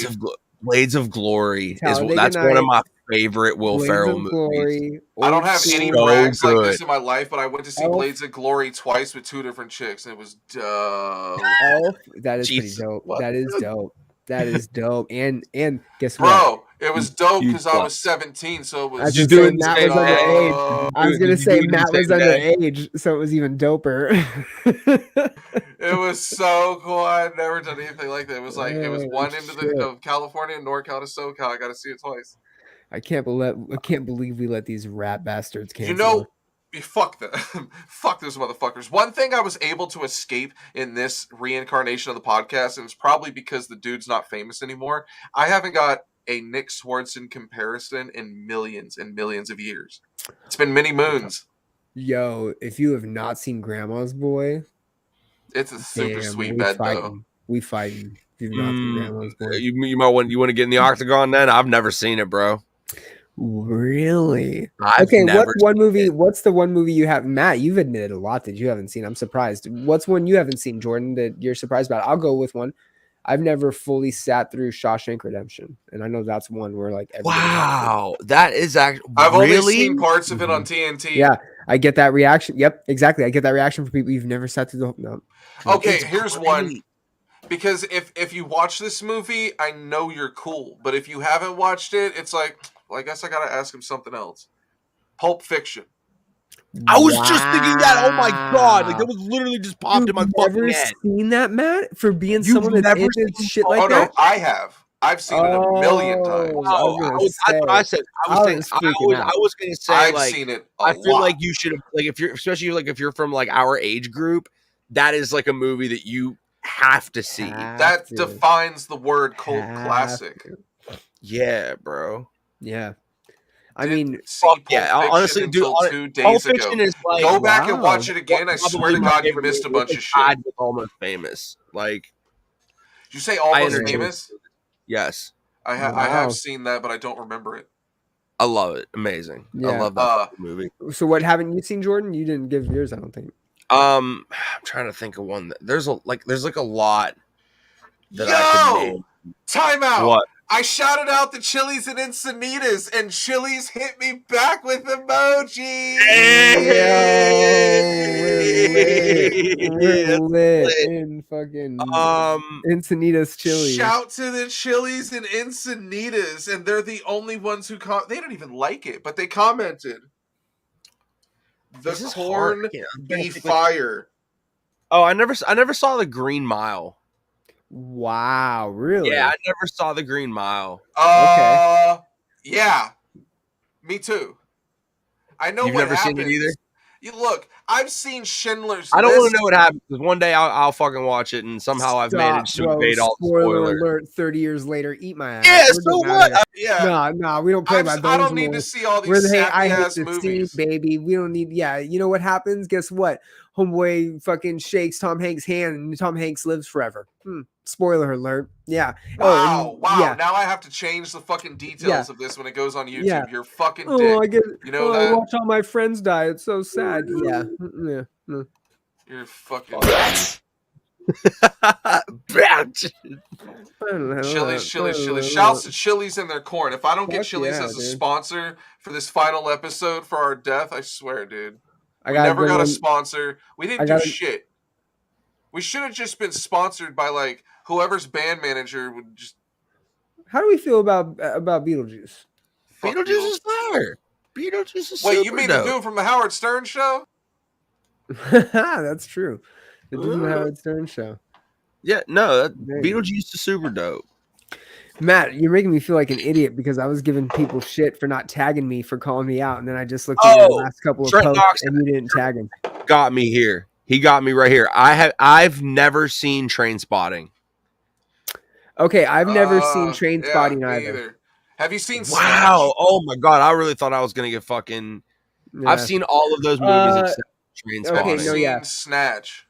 I have seen Snatch. I know and like shit, time out. You said Trainspotting, I thought Snatch. I was not reading this. I'm kind of drunk. Yeah. Wait, so Trent, you're saying I watched Snatch in Canada, so every time I see that movie, it makes me think of Canada. I think he's just saying those are movies that, like, in general, like it's surprising if you've never seen those. I actually just saw Clockwork Orange in the last year. I haven't seen Reservoir Dogs, and I know I should. Oh, dude! Sorry. I love Tarantino. I'm sorry. I'm a failure. That's the one. Like you get him out. You need to watch that. Get him out and Fight Club. If you're our age and haven't seen Fight Club, I'm Fight. Yeah, I'm finish him. That's for fucking sure. I know Reservoir Dogs. We got a spot in El Centro. It looks like. Yo, El Centro. Shit, if I ever need to evade the police and head towards Mexico. What are you cooking, Dominator? What are you cooking us? Brian, I'm all out of drinks, and I have. I am too, guys. This I am sucks too. a fucking dick. More news? And I don't want to eat on here. I mean, do we have any more? Let's rail. We did. Okay, so we did Anhage, right? Rest in power, Anhage. From one person who's dead to another person who will be dead pretty soon. Bam Margera is chalking up his drinking addiction and all that crap to idolizing him. What a weird blame. Isn't it? Yeah, I don't First off, understand why it. the Like, blame? just because you're Second, super emo, could you not blame a better band? Fuck. just I mean, because that's you're the fucking band emo. we hung out with all the time. Like, this is a really weird thing because, like, No, I didn't think about that. Yeah, that's true. Wow, you guys just made my joke not funny now. Thanks. Now I'm the dick. Yeah, I mean, no, that's true. That's his true. whole situation is fucking sad. You know, like it's just weird that like he's gone from like blaming the Jackass crew, who the same crew that got helped get Steve-O Yeah. sober, and like now Yeah. it's another person's fault. Like it's just like, bro, like just fucking From the brief like intake I've had of BAM and like things I've gathered, I do think the Ryan death or the I Ryan was Dunn gonna death say that. Like weighs very heavy on him. And it is unfortunate that he's going to this blame game rather than just looking inward. But it's also unfortunate that, you know, in a weird way, it's kind of like what we're experiencing, where he did kind of come from this fan perspective and then get thrusted into actually knowing them personally. And I didn't think about the fact that he was friends with them in terms of blaming, and like I didn't think about that. I was just thinking from the perspective of him being like a fan, and like he idolized them to the degree to where you could tell that that was part of his character, right? Being emo, and like obviously he was of the stature where he could meet them.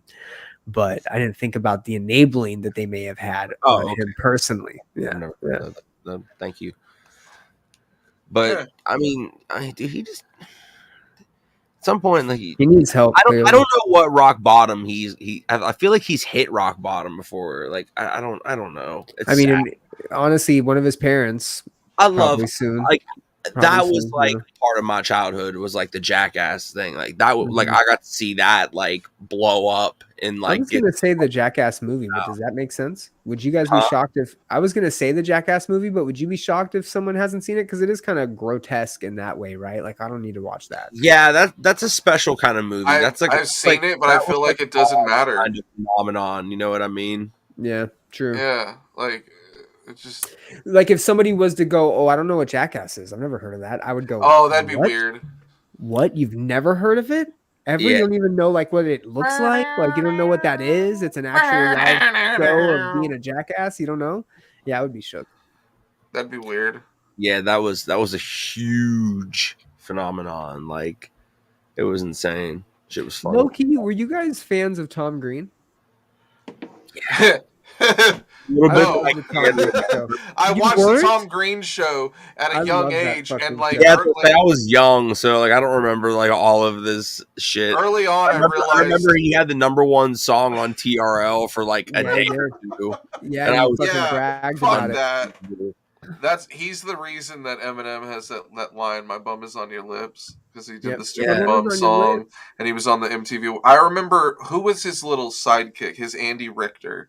He had some guy with him. Yeah, Alan. He leaked his phone number on one Alan? episode, and like it Oh, blew up his phone. And I thought, Drew Barrymore for a little bit. Yeah, he Yeah. did, dude. Their house burned Yeah. down when they were No! dating.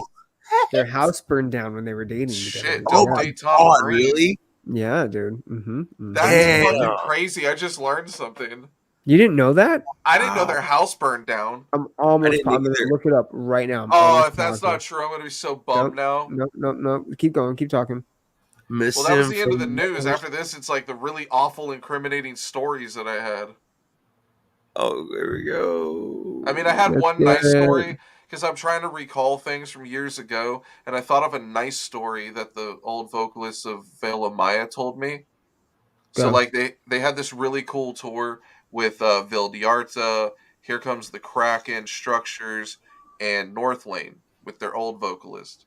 And North Lane has that lyric, "The truth is, we Yeah. all suffer." Uh-huh. So you want the fucking truth? So you want the fucking Yeah. Yeah, that was a really cool record back in the day. So, Brandon, the old vocalist of Veil of Maya, while he's performing, he busted his tooth that I guess was a filling. So the filling Yes. fell out, and it's just a filed down part of his tooth. And it looked bad, but he did the whole fucking set, which at the time, Veil of Maya had 3 albums, 30 minutes each. It equaled 90 minutes. The set was incredible because they just played every song they had, which was a really fun time, like as a metal band, to like watch that. And the lineup was sick. And afterwards, he made a post and he said, "The tooth is we all suffer," because he cracked out his tooth. So that was a fun one. No one was drunk or like got thrown off or a bus or anything or threw up or abused. Just a funny So that's little laugh. yeah, that's a nice story. There was a time in like 2008 when we got told that Craig Owens was fucking 17-year-olds, and we've never seen any stories about him since. I'm So surprised. Yeah. I'm surprised that Craig is just out here dodging bullets. I don't know if I should say good for him or if I should just say, like, contain that herpes outbreak. But, like, it's crazy that we don't hear anything about Craig Owens in that sense. Like, since 2008, we've been waiting for something. Right, and it's like, where is it? That was something. So that was something that we felt. Oh, he's got a newspaper. That was an absolute. The Drugs 10-year anniversary edition is in stores now. Pick it up. Jesus. Anyways, okay. Let's do one good, one bad. I have a good one. Andrew, Andrew Whiting from Attack back during their first tour. I like this one. Gifted me his guitar, and I played it live several times. He couldn't fix the strap locks on it while he was on tour. And he was 17, so this was probably a mistake to give it to you. And they were young. And they remember us from those days. And that's why they've appeared on the show so many times. So big shout outs to Attack. They are fucking incredible people. Everyone that's been involved in that band, except Austin Carlisle. And Wetzel. Wetzel's a good guy. Wow. I love Wetzel. Yeah, he's been on our show. Wait, do we still have that? Wow. Yeah! Let's give it up for Wetzel, guys. He wins again. That was literally the best moment of the show ever. Every time. Our best moment was that fucking video. I don't know. I don't know. I still have an awful story to come that's definitely going to get the show canceled. All right, let's hear it. Sum it up, boys. I've been trying to think of anything else that I could filibuster with to tell a story from tour. We're going down. I mean, unless it's like some like cocaine escapade in like Las Vegas, like that just incriminates myself. I have no idea what to talk about. The first time that we saw, I'm like trying to think of like a good like heartfelt tour story or like band story. Jordan is so unproblematic. I have like the whole time I spent with him on Warped Tour, I have no dirt on you or your ex band. Like I have nothing. I tried to think of something crazy you did, and it was just your reaction to something crazy I did or said. I just be chilling, smoking my weed, trying to mind my business. Like, I just be trying to chill, bro. Should I just... Lord Wetzel. I mean, Matt, Lord as you were. Wetzel, as you were. In 2016, I got told this story about a famous French pop punk band. Oh, my God. Okay. And I've been trying to figure out the appropriate way to discuss it, and I still don't know how. I do. Okay, no, stop. I have a few pictures that should help me. Don't emphasize the part that. I don't think we're going to. But look, I got told this story, and I thought to myself, that's crazy. That didn't happen. And almost as if I turned away from that conversation, in walks, what's the middle guy's name? Brian, do some research. They all got French names. What's the vocalist's name? The front man. All right, because look, they all look like some young, handsome gentlemen. You're gonna really miss Matt after this one. Coffee, you're really gonna miss. Yeah, get James out of here. He's only gonna ruin his own career just knowing us. You're really gonna hate Matt after this one. Yeah, I've tried to figure out how to explain this, and I mean, that's what we should have discussed before we drunkenly went on the air. But no, but I clicked the button. I didn't know this was coming. Here. Oh my God! What's his name? I'm gonna try. I don't know. I'm going to try to share this. I get told this story, and I'm like, what? Who would do that? Huh? How? What? Oh, my God. And I don't believe it. I turn around from that unnamed band person, and that guy walks onto the bus. That middle guy, the front man, the singer. It's like Pierre or Luke or something fancy. It's something fun. And he recounts the story pretty much the exact same way I was told it.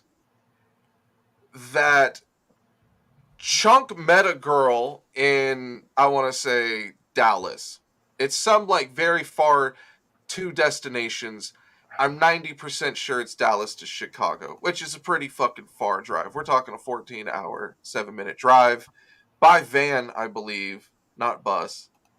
And so they pick up this girl. She seems to be a fan, enthusiastic about the band, and they all kind of have some group sex. I have Brian's mustache is commanding him to nod.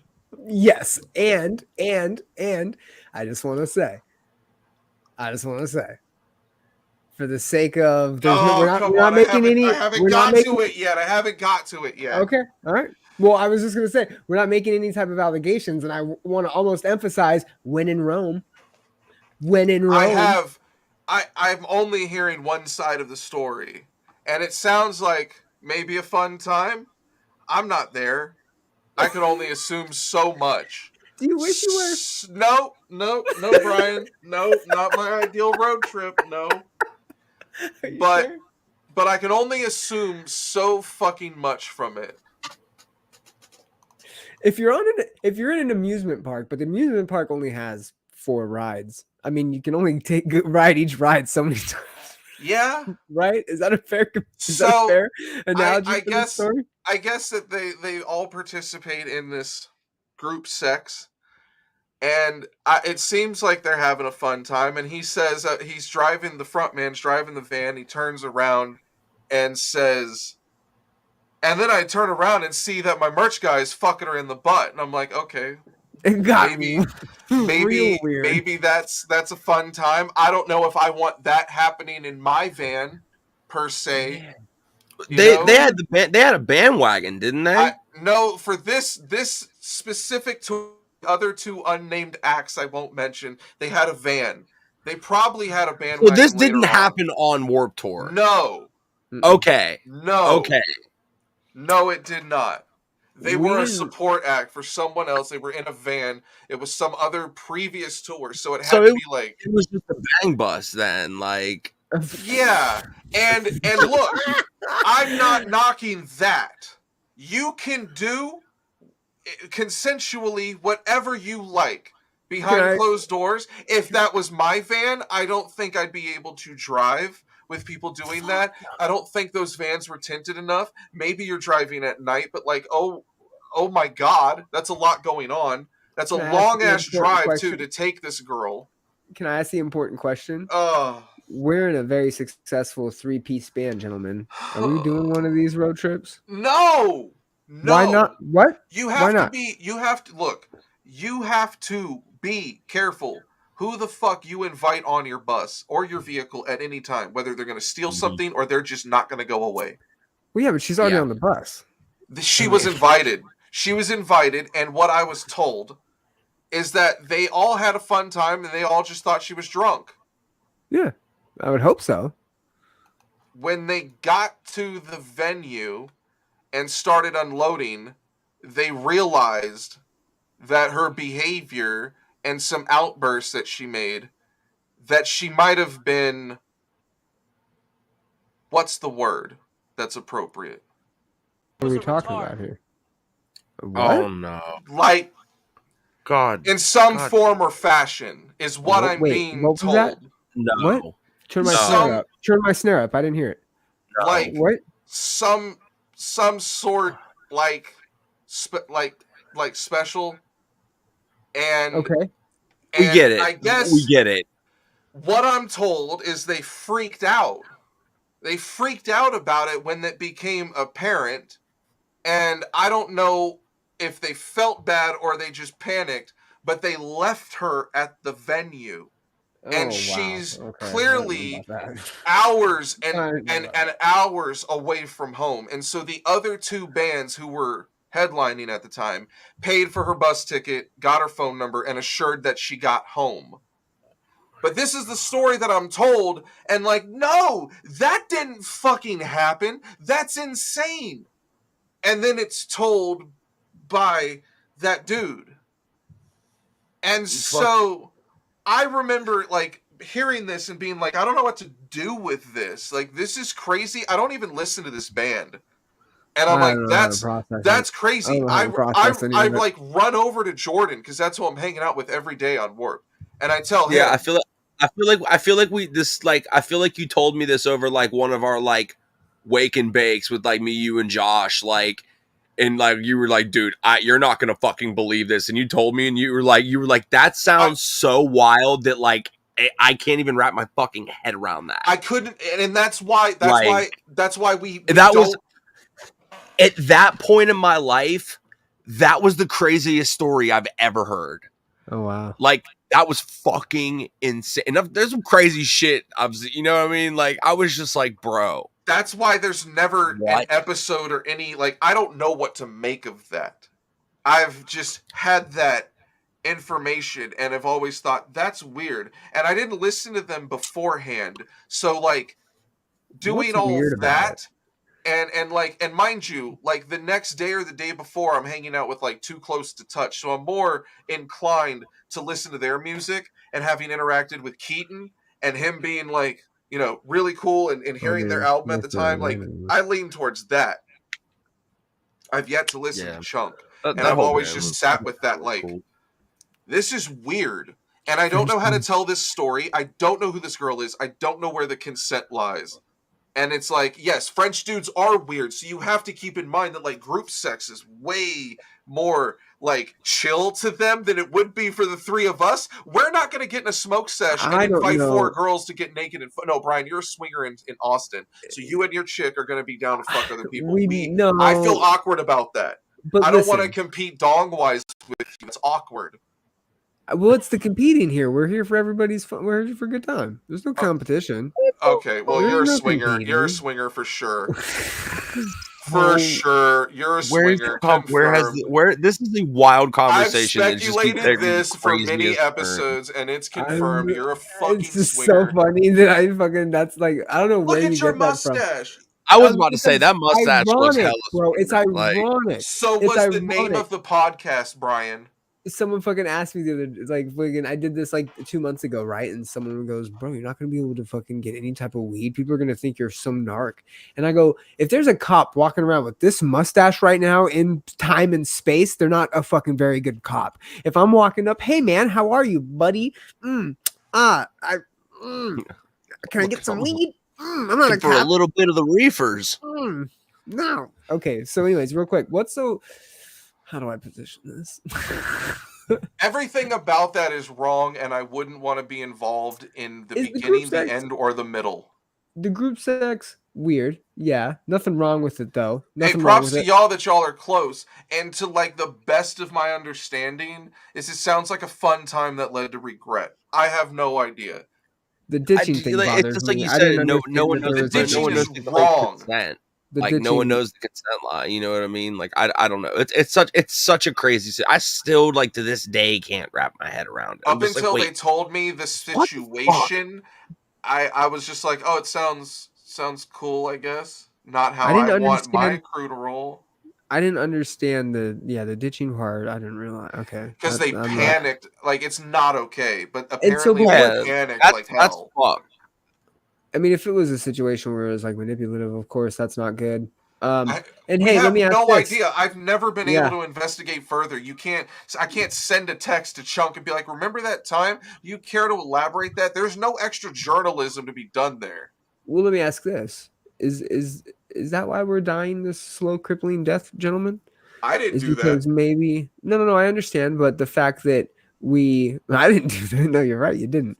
But the fact that we maybe have a little ounce of us or an ounce in us that cares, is that why we're dying? Maybe people just shouldn't care. Maybe that's I care about my mental health and my enemy's health, and so I should stop. The moral story arc is just to not care. I mean, I don't know about that. Apathy? Like, you're saying apathy is the answer. Yeah, there's just... I mean, you can have apathy. You can have apathy and empathy, you know? There are a lot of people in this world, and therefore there are going to be a lot of people that have a lot of different opinions, and like at the end of the day, like, you just got to carry on as you see fit. Make sure that you're moving with, make sure your morals are in line, treating people with respect, all that shit. And like, as long as you're doing that, you're cool, bro. Let's break that story down. You tell me Captain Chunk had a freaky orgy with some chick on their bus. I'm gonna go, all right, Chunk. But then you go, hey, that chick on the bus might have been. I'm gonna go, oh, that's kind of weird. Oh, and then they ditched her. Oh, well, that's fucked up. I didn't want to know that. And you start going story around gets worse and worse. It's like, how much do I want to care? How much do I want to care? Yeah. That's just one of those, just like if you had the hindsight, but I go, no, stop at the bus porn. Stop at the bus porn, and I'm good. It's why it's laughable the times that I've been called a clout chaser, because of all the actual like exposing shit we could have done from the get go. Like this podcast, like the funnest thing about it was to find a new artist through like some PR release that I get sent and put them on the show and ask them questions based off the music we heard. That was always fun as shit. Yeah. But motherfuckers thought I was clout chasing with stories about bands. Coming on here, I did it for y'all. It was for you. It wasn't for me. Like, you think Fearless wants to like do anything with me now? If they find out about that, please don't tell them. They have really good bands sometimes. I mean, not the Word Alive, but they have other really good bands. I don't think the Word Alive's on there anymore, so I don't have anything to worry about. They're like, everyone quit that band. They clearly suck. Sorry. If I'm the one that had to inform you of that, I deeply apologize. Have any of you guys, or anyone in the crowd, you over there, have you seen the documentary on Hunter Moore on Netflix about isanyone.com? The most hated man on the internet. I have not seen it. You need to watch it, okay? Because as soon as I watched it, it brought back amazing memories.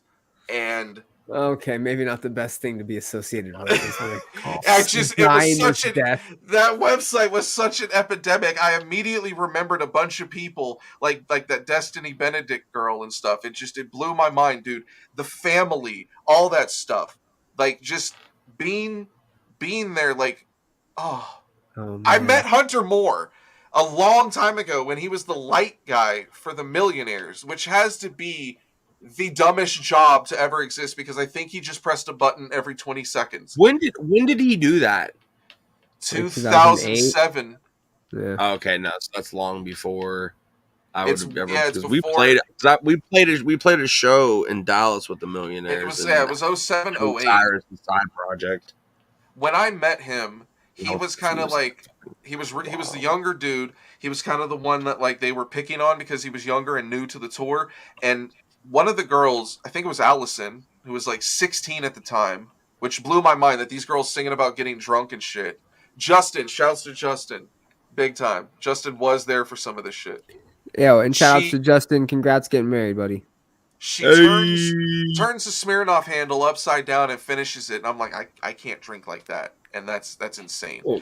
And Hunter takes the handle and smashes it in between the two vans parked in the Chain Reaction parking lot. This is an all-ages venue, and you smashed a liquor bottle. Like you. Oh, man, out there, that parking lot's small, too. Yeah, like, and so everyone outside saw that. Everybody hears and sees it. The owner came out and made him sweep it up. Yes. Good. It's crazy. He might be completely banned from the internet, because not only did he hack emails, he was hacking like bank accounts and shit. Dude's like, we're not spending any more than 5 minutes on Hunter Moore, right? No, the point is not about Hunter Moore. It's about what he created and the fact that it took off. And it took off in the niche that we operate in. It took off in the scene culture. So you might be 16, 17, 18 right now, and you don't understand what isanyoneup.com is, and you're probably better off for it. But that's where the term revenge porn came in. And watching that documentary and seeing the way people contributed to it and being on the fringe of it, like seeing Hunter Moore, seeing the site excel, seeing people I know, ex-girlfriends at the time, being posted to the site, and then later on, to my knowledge, when Hunter had got out of jail, being invited to his Facebook group called The Family, and I joined this shit, and I'm one of like the first 30 people in there. Family? That's the original name. It got banned multiple times and became other shit, like the bathroom at a party. it became all sorts of different names, but it started as the family because that's his dedicated Low key, followers. they wrote that song about the website originally in 2011. That was Electric Callboys or Eskimo Callboy at the time's very first song. Slur. Is Anyone Up? Yeah, true. That website was an epidemic. Like, people were getting their accounts hacked for nudes. Revenge porn was taking place. Girls were self-submitting. Honestly, girls that sleep with bands were bragging about it online that or was getting ratted out. that was 2011, 2012. So the first iteration of I Hate the Scene and 10, Scene 11, Radio 12, yeah. had already kind of finished, right? And we were doing other stuff. And we that's around were the time dead when that existed. That's around the time, honestly, when I really started changing my opinions and perspective on the scene. Like, wow, I'm seeing people's dicks that I know. I'm hearing weird Adam stories. Warren from Oceano, fuck. Oh, hammer, son. And fools got a hammer. I can't even listen to this music anymore. His dick is so big, dude. You don't know. You know, Cove from Seosin, fucking. Thank God I didn't see that. I can still imagine every emo guy is short. Yeah, dude. Yeah, it's crazy. That's crazy. That website was just something else, though, and the way that the family was, the way that they were so dedicated to someone toxic like Hunter, as if he was some martyr for their cause of just being like a rebel to, being internet famous, counterculture, doing the wrong thing and being happy about it, which some people have accused me of, which fuck them, I'll dox them too. Everyone contributed to this shit. The family became an insane group where people would threaten any enemy of Hunter's. There was someone in the group that fried their own cum and ate it on video. And it was shit he would request the craziest things because he had already had girls like shoving their fist up their ass on his Anyone Up. So it's like, how far along can I take this? And that's what it evolved into. I mean, it got crazy. Like, there were girls on the family. Like, I'd never seen nudes posted on Facebook before until that Facebook group. And it was me and a buddy of mine who I don't speak to anymore. And we would just watch it. We would never post or contribute anything to do with it. And I think I told the story on here before. The one time I got involved with them on the Discord, I got bullied off it and deleted my Discord forever and never rejoined it. Like, it was bad. They're fucking crazy. That following, the family, it got banned because anything on there, whether it was a rant about hating someone, like, it could be someone who had a bad experience at work talking about wanting to kill a customer, or it could be someone like talking about bad sex, or like wanting to fuck their dad because it was so bad. It was crazy shit. And it was like the way that it blew up, and it would get reported and erased and rebuilt and blown up again. It's like everyone loved this shit. They were eating it up, like gossip, news. Like, we've said it before, the problem with these scene bands is that they don't produce a ton of news. Like, finding out, like Motionless in White quietly kicked them from the Crown the Empire from their tour.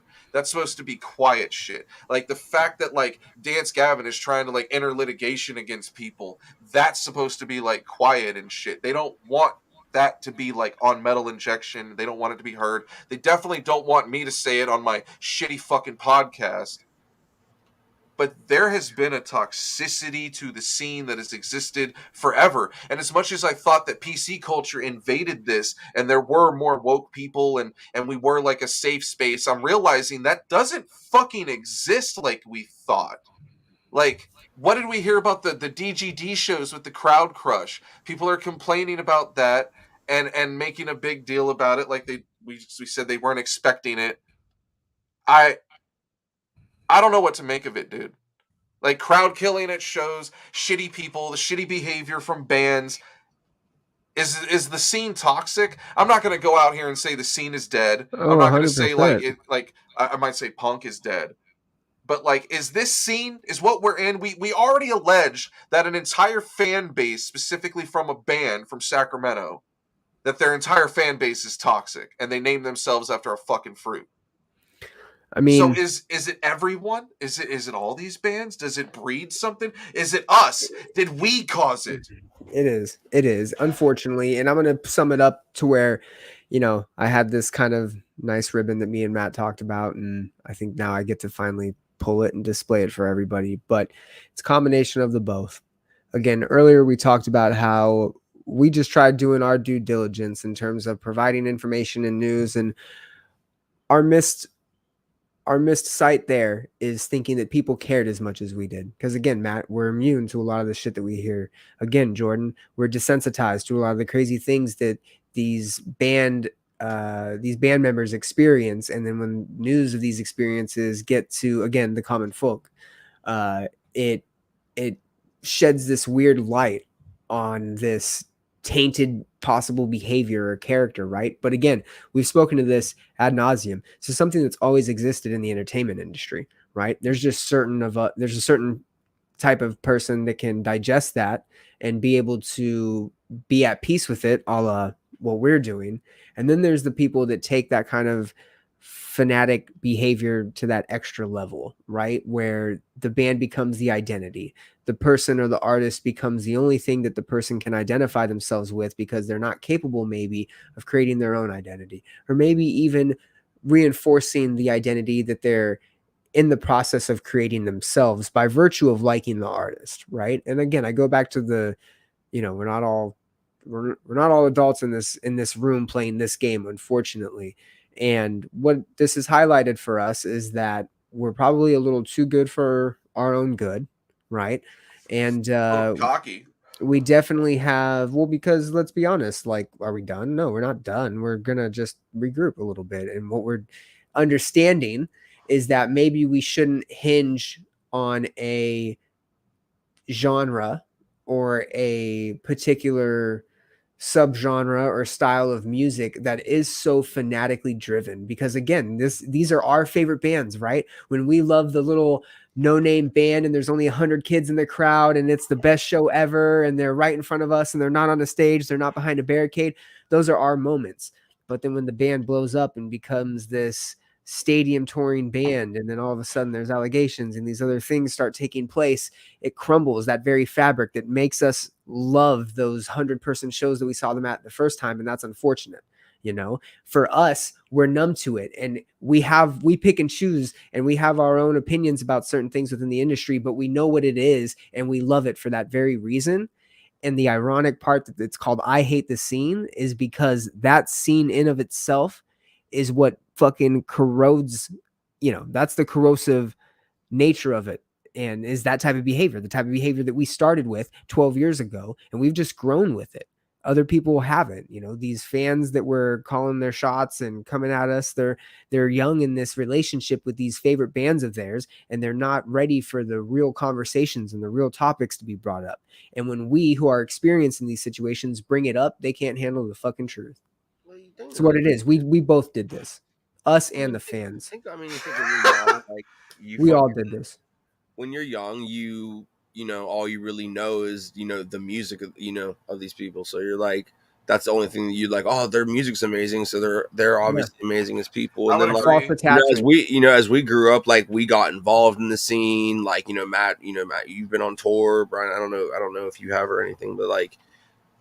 Like we've been covering these bands like solidly since 2007. Yeah, I've toured as an artist, but never driving. But you know what I'm saying. But you've like dealt with enough people in like the industry enough to like know like that you're a part of the scene and stuff, and like you've just seen how it operates, and like once you get involved in that, like dude, we just go in there and like it's almost, I don't want to say it feels like work, but like you almost have to treat it like the workplace. Like you go in there and just like you just have to deal with people. Once you're in, you may not like them as much, but it is what it is. You have to go in and just deal with it. And like more often than not, like not a lot of people are even interacting on these fucking tours anymore. Like most people are just fucking complete introverts and just stay to themselves. Yeah. Like, how many artists? I'm getting a lot of that. The bigger the acts you tour with, it's wild. Like it's so weird to interact even with like their own crew and shit. How many artists do we know who have made comments about how they're fucking a little bummed that tours are coming back and VIP packages still have to be a thing because they didn't have to worry about the interactions? We don't have to fucking call any bands out. But do you think these people really like going out there and just meeting these crazed fans all the fucking time? No, these are people trying to live their lives and do their job. These are people that are fortunate enough to make music as their career, and there's an obligation as an artist to engage with your fan base, of course. But don't be surprised when you realize that your fucking favorite person likes to have a bad side for like a night. I mean, come on, what fantasy are we living in? you know, Everybody, and we're being crucified for trying to shed light on that and bring some entertainment to it, right? You know, Matt's getting shat on over here, even though he's at the level that a lot of these artists are at and have been at. And he understands the perspective of what it means to get that behind the door peak, right? And he understands the importance that, hey, this knowledge is power. And he's taken that and he's built a career out of it, you know? And then there's these kids over here that get to chat with someone and then ask me anything on a fucking subreddit. And all of a sudden they think they're the biggest fan in the world and they know all. Well, how about you fucking suck a nut and fucking listen to the experts in the room? How about that? Not you, Jordan, man, the Reddits are funny, man. I thought as a fan, like, I would want to know that shit, like, you know, fill in the blanks, but I don't think any of the stories, like, there's no way the story that I just told is gonna be one where it's like, yeah, that's cool, that's a cool party story. Nope, that definitely not.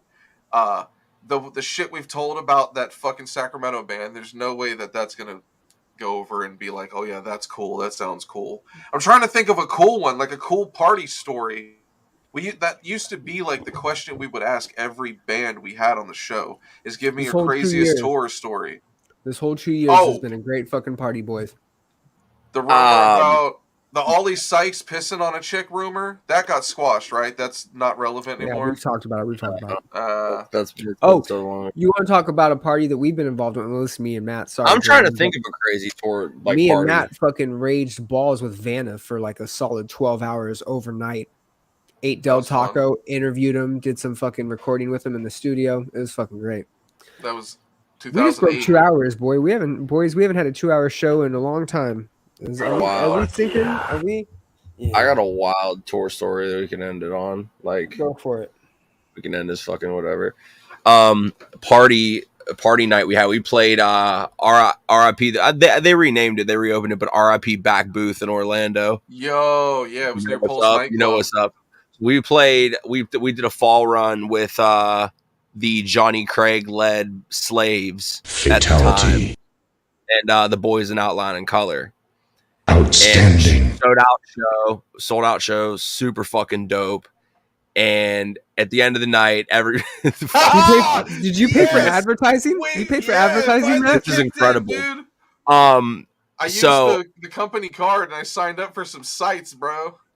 They had a fucking party planned at like some after party at a bar, and like everybody went except for me and Sean. Me and Sean were just chilling, and like I got Evan calling me, like he's blowing my phone up, like, dude, you gotta come down here. It's so much fun.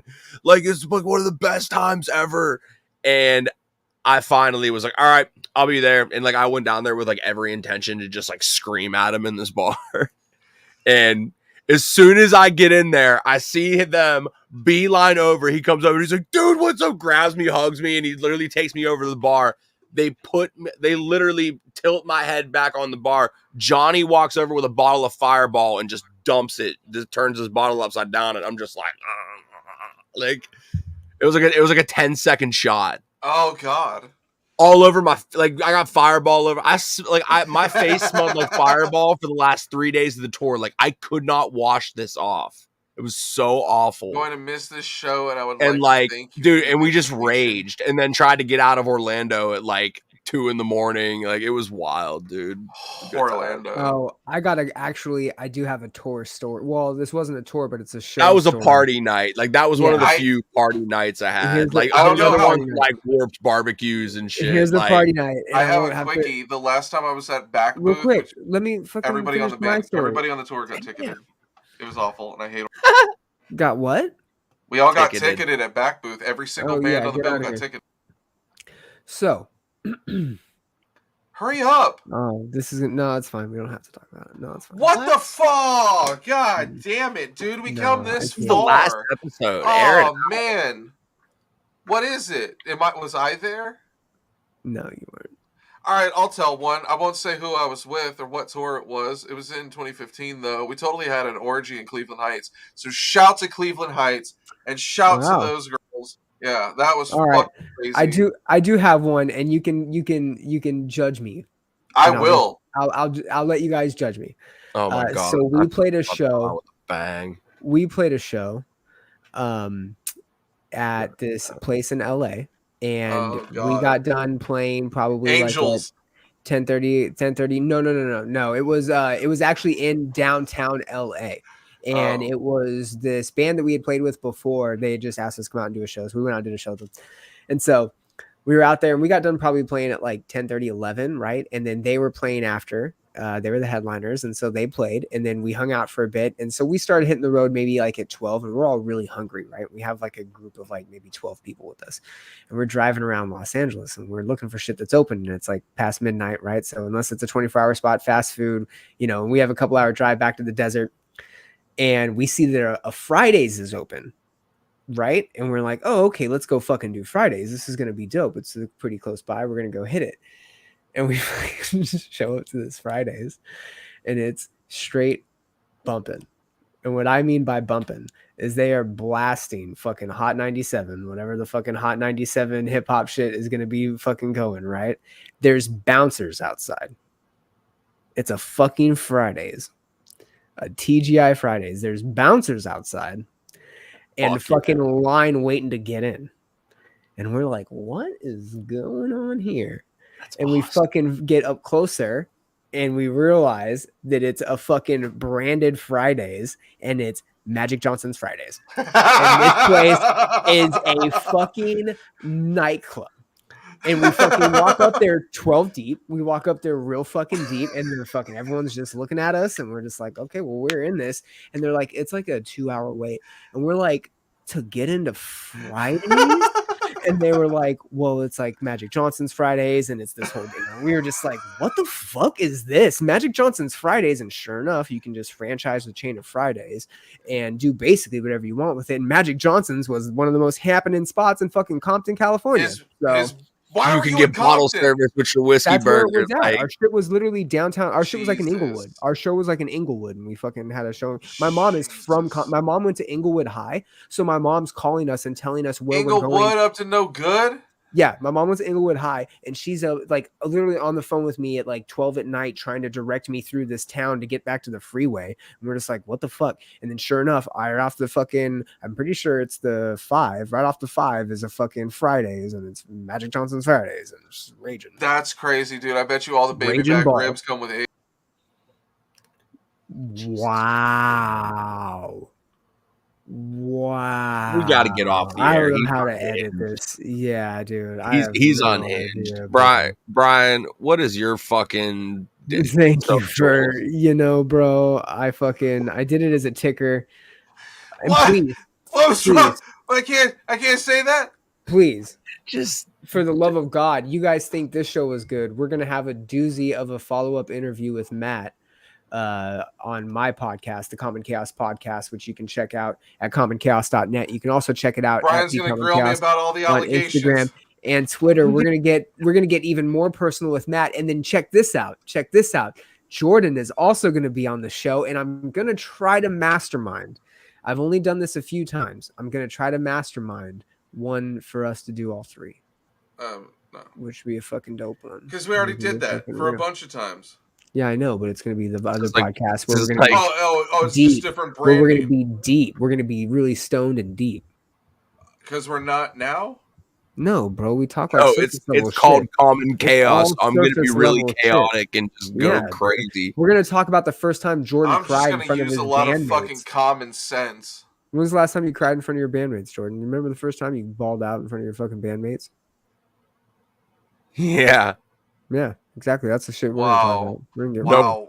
Wow. Fuck that show. No, we're not. Jordan's like, no, we're not. Yeah, we are. Yeah, at all. Yeah, I don't even want to be definitely there. Not going to talk about Don't invite me over if that's what you're doing. Matt, I'm going to make you explain. We are not about to do the dark side of the road. I don't want anything to fucking do with that. We're not going to do like a 5-part miniseries of why it ended. It ended because I ran my mouth so goddamn much, and it just got to be too hateful.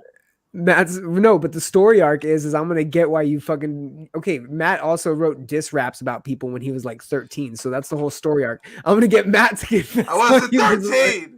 Why he was writing diss songs about people, and now he's dissing... There's a whole fucking...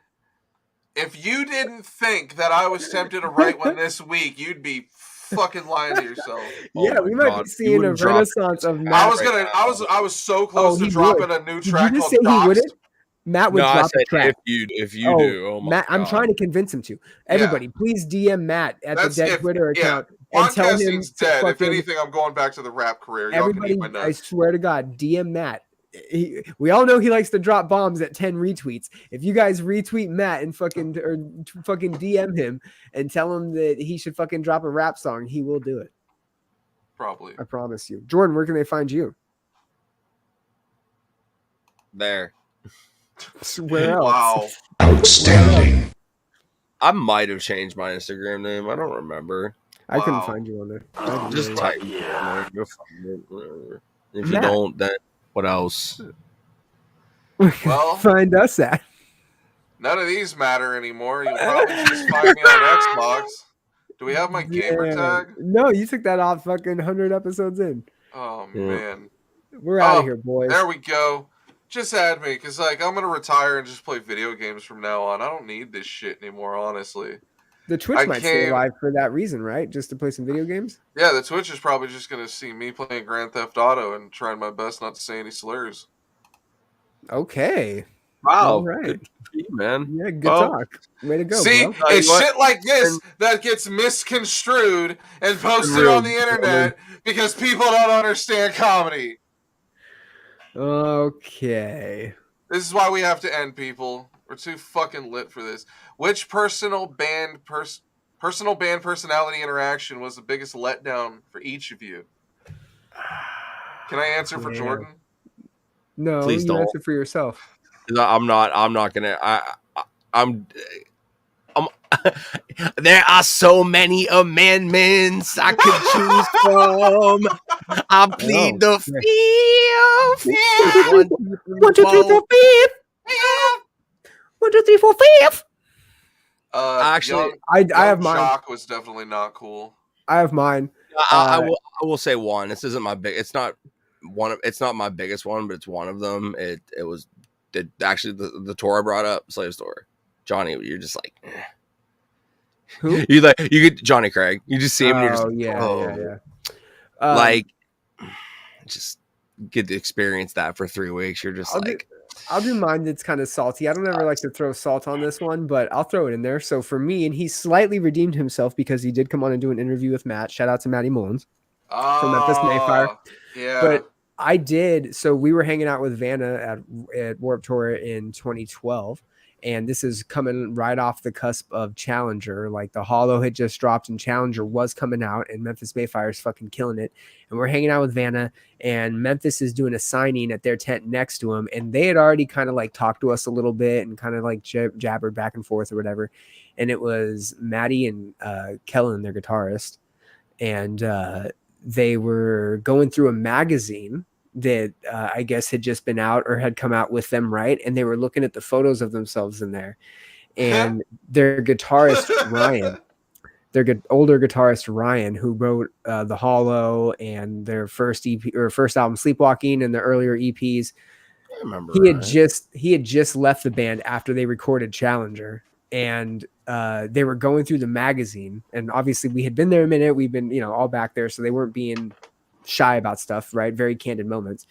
And they're going through the magazine and Maddie goes to Kellen and he goes, look they're still using Ryan's photos for things.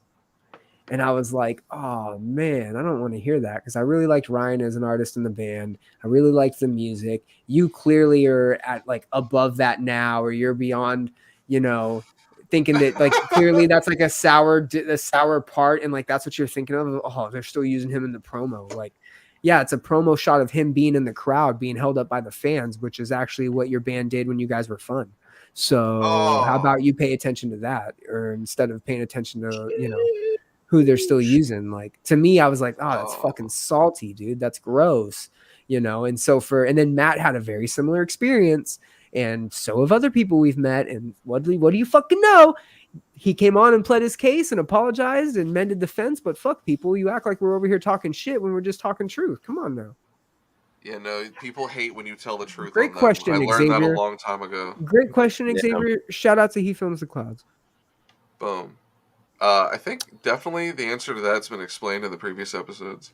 John Mess for sure. Oh my, yeah, he's Broke your been heart. very, very Broke your apparent.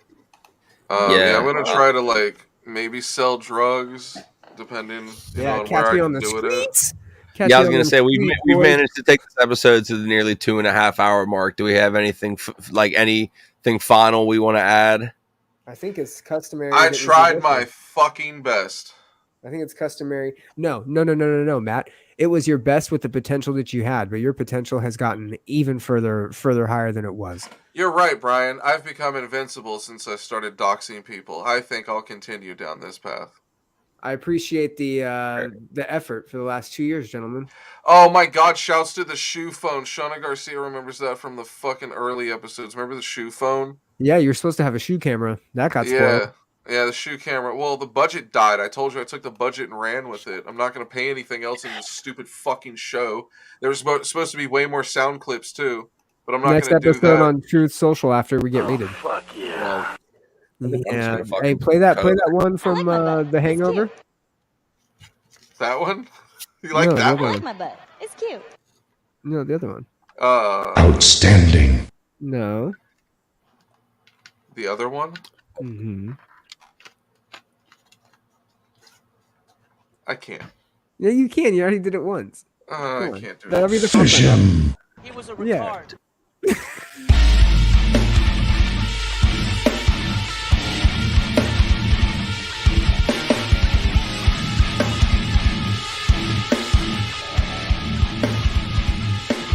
I'll be back. I'll be right back. No, you won't. I'm so fucking done with this shit. I was done with this shit fucking weeks ago. You fucking mark.